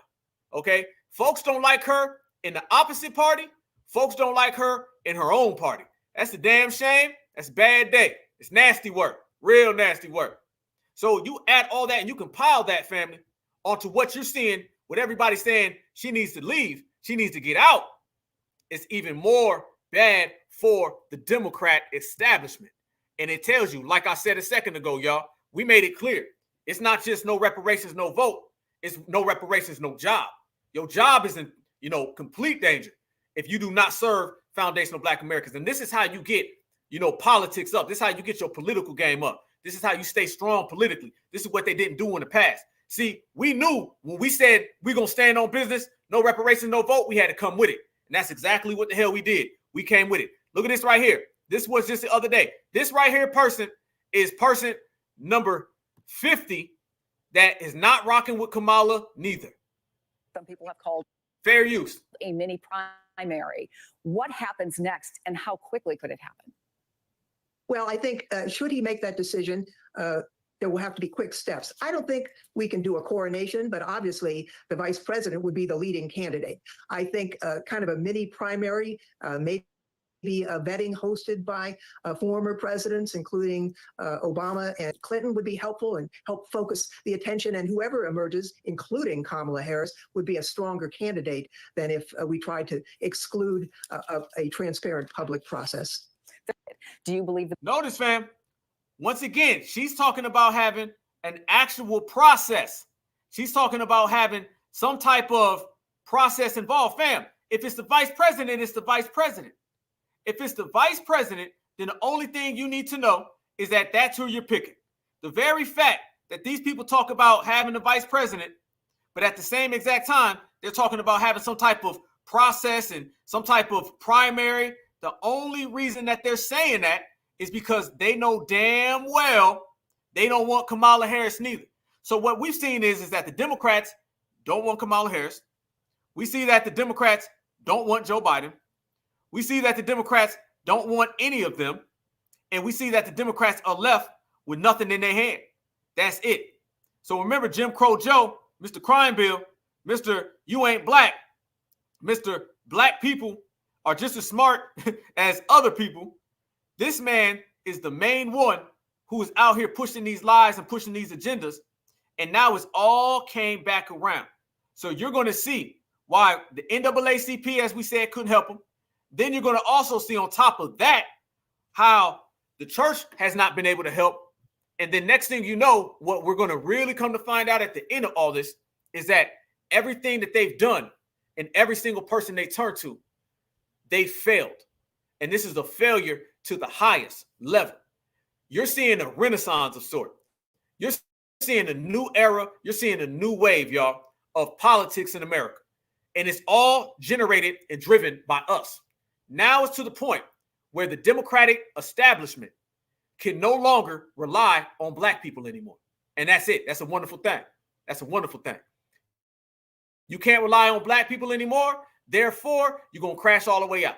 And that's exactly how it should be. You can never, ever come around and speak on our lineage, our heritage, and our culture, not provide tangibles and get something in return. That's it. That's it. That's it. So what you see, family, is a man who's been out here writing policies that have been anti-foundational black Americans from day one. He's made a career out of anti-black policies. And all the boule, all the Africans Americans, the Black Caucus, all the sellouts, they were the main ones elevating him. But here's the thing. How can the boule, the NAACP, the Black Caucus, and all the sellouts elevate Joe Biden when we done brought all of them down? Now they're all brought down, so they're not even there. The people that he was running to lift him up, we done G-checked them. So we've canceled all the people who elevated Biden, and we've canceled Biden his goddamn self. Remember, this man made a career talking about all types of civil rights things that the paperwork came back and showed that he was lying from the jump. Remember this? Let's make it clear. Let's go ahead and show you Biden's career. All right? This is Biden's career right here. And it's all based on lying about a fake civil rights record with black Americans. I've spent more time in the Bethel AME Church in Wilmington, Delaware than I have than most people I know, black or white, have spent in that church. Because that's why I started no, I'm serious. I started a civil rights movement. During the 60s, I was, in fact, very concerned about the civil rights movement. I was not an activist. I worked at an all-black swimming pool in the east side of Wilmington, Delaware. I was involved. I was involved in what they were thinking, what they were feeling. I was involved, but I was not out marching. I was not down in Selma. I was not anywhere else. I've spent more time in the Bethel AME Church in Wilmington, Delaware than I have than most people I know, black or white, have spent in that church. Because that's why I started no, I'm serious. I started a civil rights movement. During the 60s, I was, in fact, very concerned about the civil rights movement. I was not an activist. I worked at an all-black swimming pool in the east side of Wilmington, Delaware. I was involved. I was involved in what they were thinking, what they were feeling. I was involved, but I was not out marching. Damn, Joe. Damn, Joe. You told us something different, Joe. Hold up. That's real funny. That's real funny. This is this man's legacy. This is the legacy of Joe Biden. Let's make this clear. When they try to come back, because what they're going to do, y'all, they're going to try to sell us Joe Biden in the next coming years as some type of champion for black people, right? That's what they're going to do with Joe Biden. We already know that's what they're going to do. And it's going to be us, foundational black Americans and the black grassroots, who put an end to all of those lies. Joe Biden has always been an enemy of black American society. Joe Biden has written the worst laws, the worst policies that go against foundational black Americans. Joe Biden is responsible for splitting up the black family. Joe Biden is responsible for putting brothers and sisters in jail. And Joe Biden is responsible for cosplaying a fake civil rights leader that has been debunked and completely canceled from day one. Let's go ahead and go there with Joe Biden's legacy. Since you stepping down, Joe, let me tell you what it really is. The Democratic shills, they don't speak for FBA, all right? The Boule don't speak for FBA. That black church and the pork chop pastors, they don't speak for FBA. Let a real certified foundational black American tell you what time it really is. We've known from the jump that Joe Biden has always been anti-us. We know from the jump that Joe Biden is your typical 19, 22 old person who runs around here and talks all of that. We've been there for you. We've been holding you down. But in reality, every single thing that you see that he's ever done has been against the greater good of our people. We know that. We've seen that. And it's all of us who exposed it. Remember, Barack Obama is the one who escorted him into our community. Barack Obama was the one who called him Uncle Joe. Remember, he was Uncle Joe a couple years ago. They were selling us as Uncle Joe, and he was there for FBA. That's what they was trying to tell us, right? On top of the Uncle Joe, next thing you know, they was trying to sell us Civil Rights Joe. And then on top of Civil Rights Joe, they was trying to sell us We Are the World Joe. But Joe Biden is an immigrationist. So think about this, fam. Between immigration that affects foundational black Americans in the worst way, the 1994 crime bill, 3 strikes because he was a part of that as well, all 3 of those, who has done more damage to black Americans than Joe Biden? And this is the guy that the Democrats campaigned to us was going to save us from Trump. Remember, 3 years ago, they told us that Joe Biden was going to save us from Donald Trump's racism. Remember, Spike Lee, black folks, let's go back 4 years. The Biden-Harris administration is going down. We're going to go ahead and read it all out, all right? Let's read it out how it played out. It was a fraud from the jump. It stole the energy. Let's hold on. Let's make it even more clear. The Biden-Harris administration was a fraud from the jump. It hijacked the energy of Breonna Taylor's protest, George Floyd's protest, Ahmaud Arbery, and Rashard Brooks. It hijacked all of the energy of the protests and the riots and the rallies of the summer of 2020.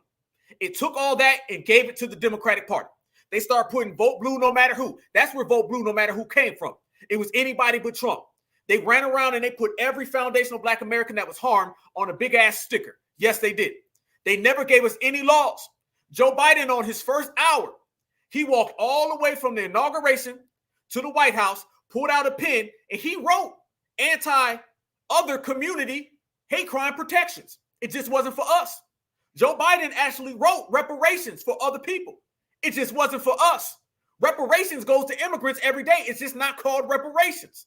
Trust me, when people is getting 55 billion, 65 billion, and they're not even American, man, that's reparations. What are you trying to repair right now? They're trying to do what? Repair the Ukraine. That's reparations. Right now, immigrants are coming into this country, 22 million that we're hearing. We're hearing that it's either 22 to 25 million in 3 years.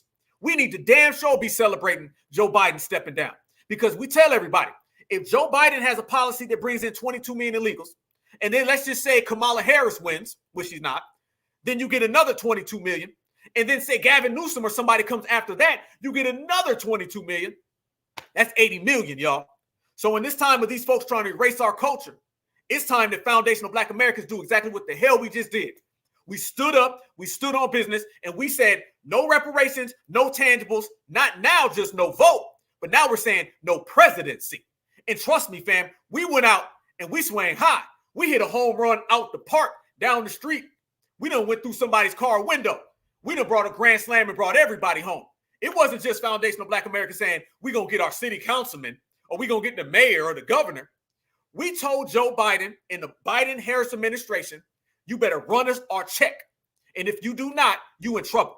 And here's the thing. We ran him out the paint before Election Day. And it's all because of us. Don't let nobody tell you it's just because he was old. Because just last week, they told us that he was old enough. Don't let nobody tell you it's because he needs to take a break. Just last week, they said he don't need a break. He's got all the energy. Every single thing that they told us it wasn't, now they're saying it is. But guess what? We said it from the beginning, didn't we? Didn't. Yes, we did. We've been the ones calling out Joe Biden. We've been the ones pulling out his paperwork. We're the ones who rejected Kamala Harris. We're the ones who ran the Democratic plantation off the block, down the street. We're the ones who took them from this party that's supposed to represent black people.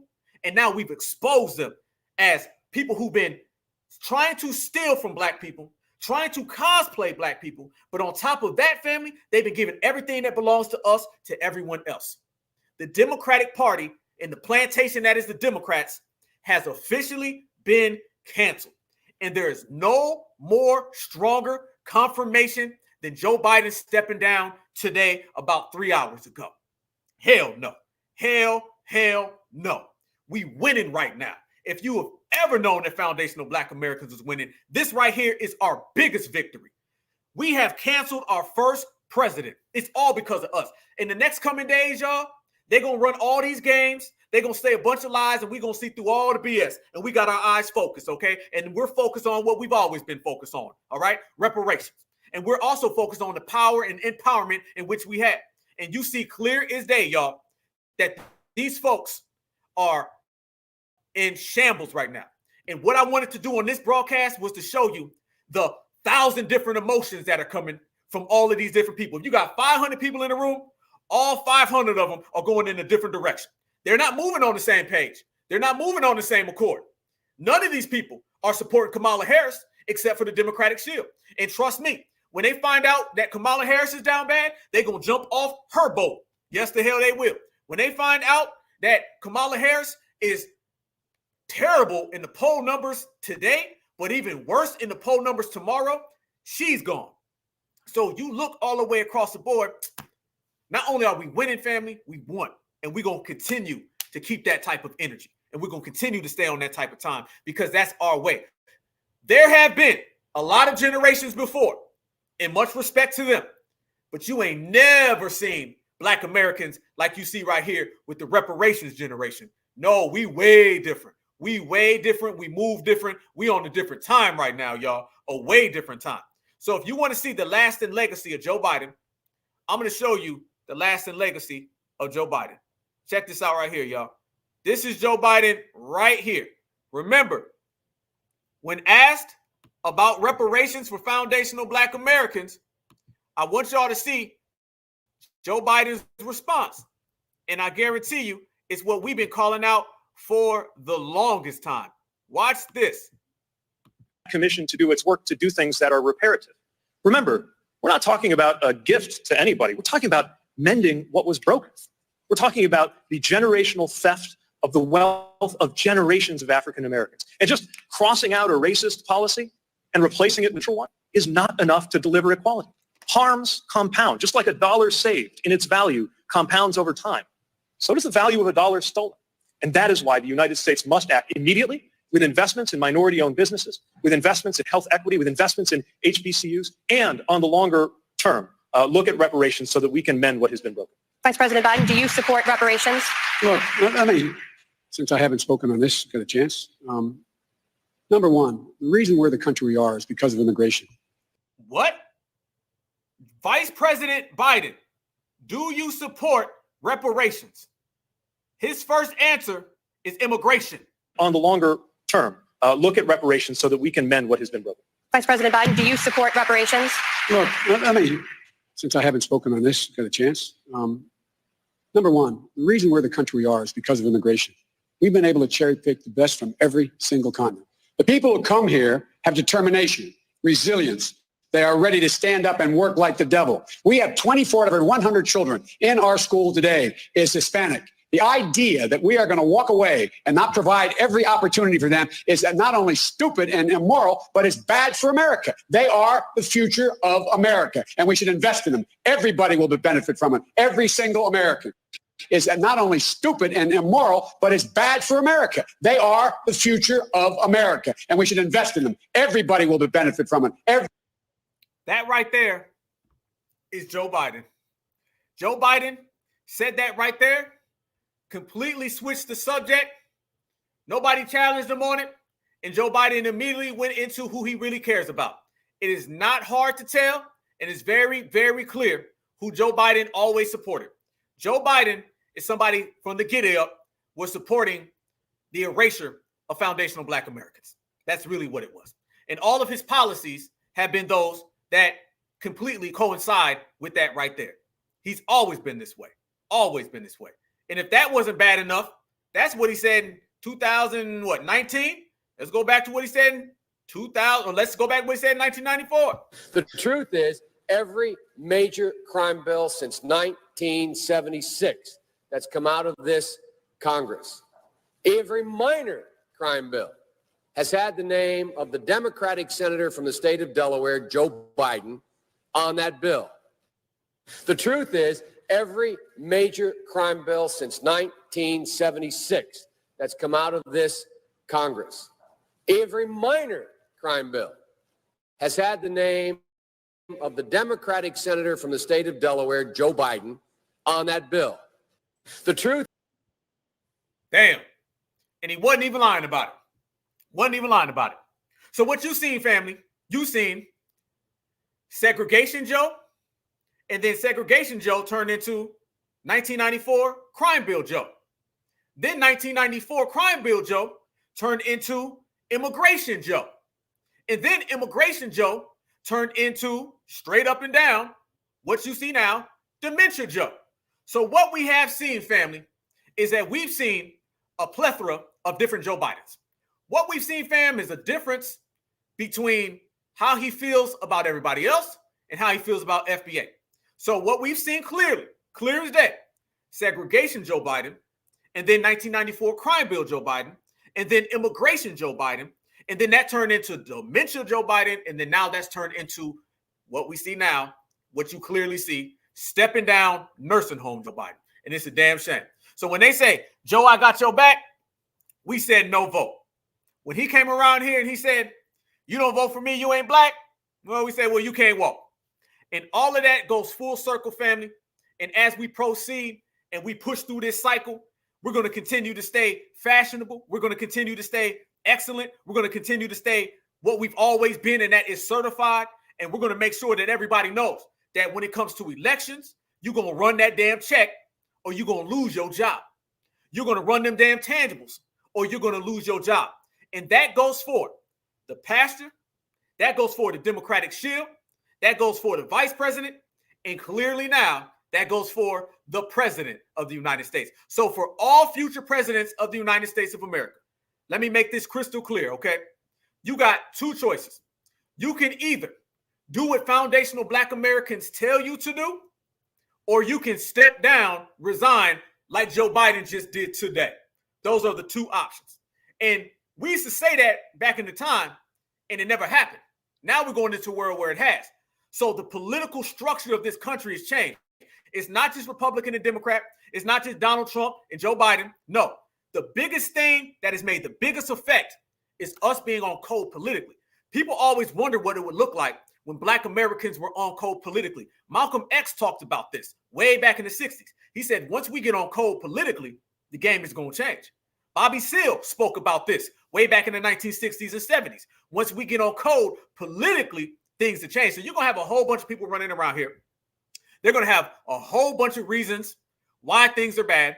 They're going to have a whole bunch of different opinions on how we get political power. But let me tell you this. Let me not ask this to y'all, but I already know what y'all going to say. Speaking of getting political power for Black Americans, have we ever got political power by voting?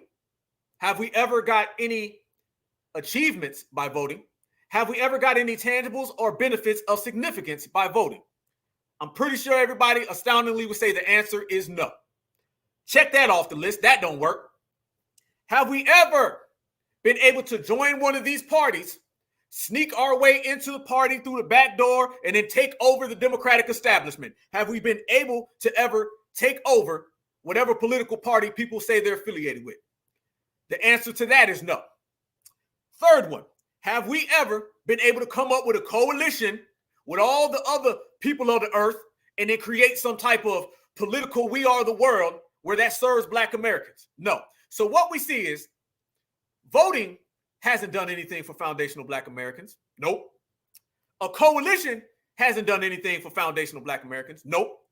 Being a Democrat or Republican on one of their plantations has never done anything for foundational Black Americans. But we have proven today on July 21st, 2024, that voting couch, getting on business and telling these folks, you better run them goddamn tangibles or else, that has got the president of the United States stepping down, and we all here for it because we're the ones who made it happen, because FBA always wins. Certified salute. That part. All right, y'all. It's a lovely day, lovely time. I want y'all to celebrate tonight. I want y'all to go ahead and hold it down and make sure you do what you do. Let me show y'all something. Look at the back screen I got right here.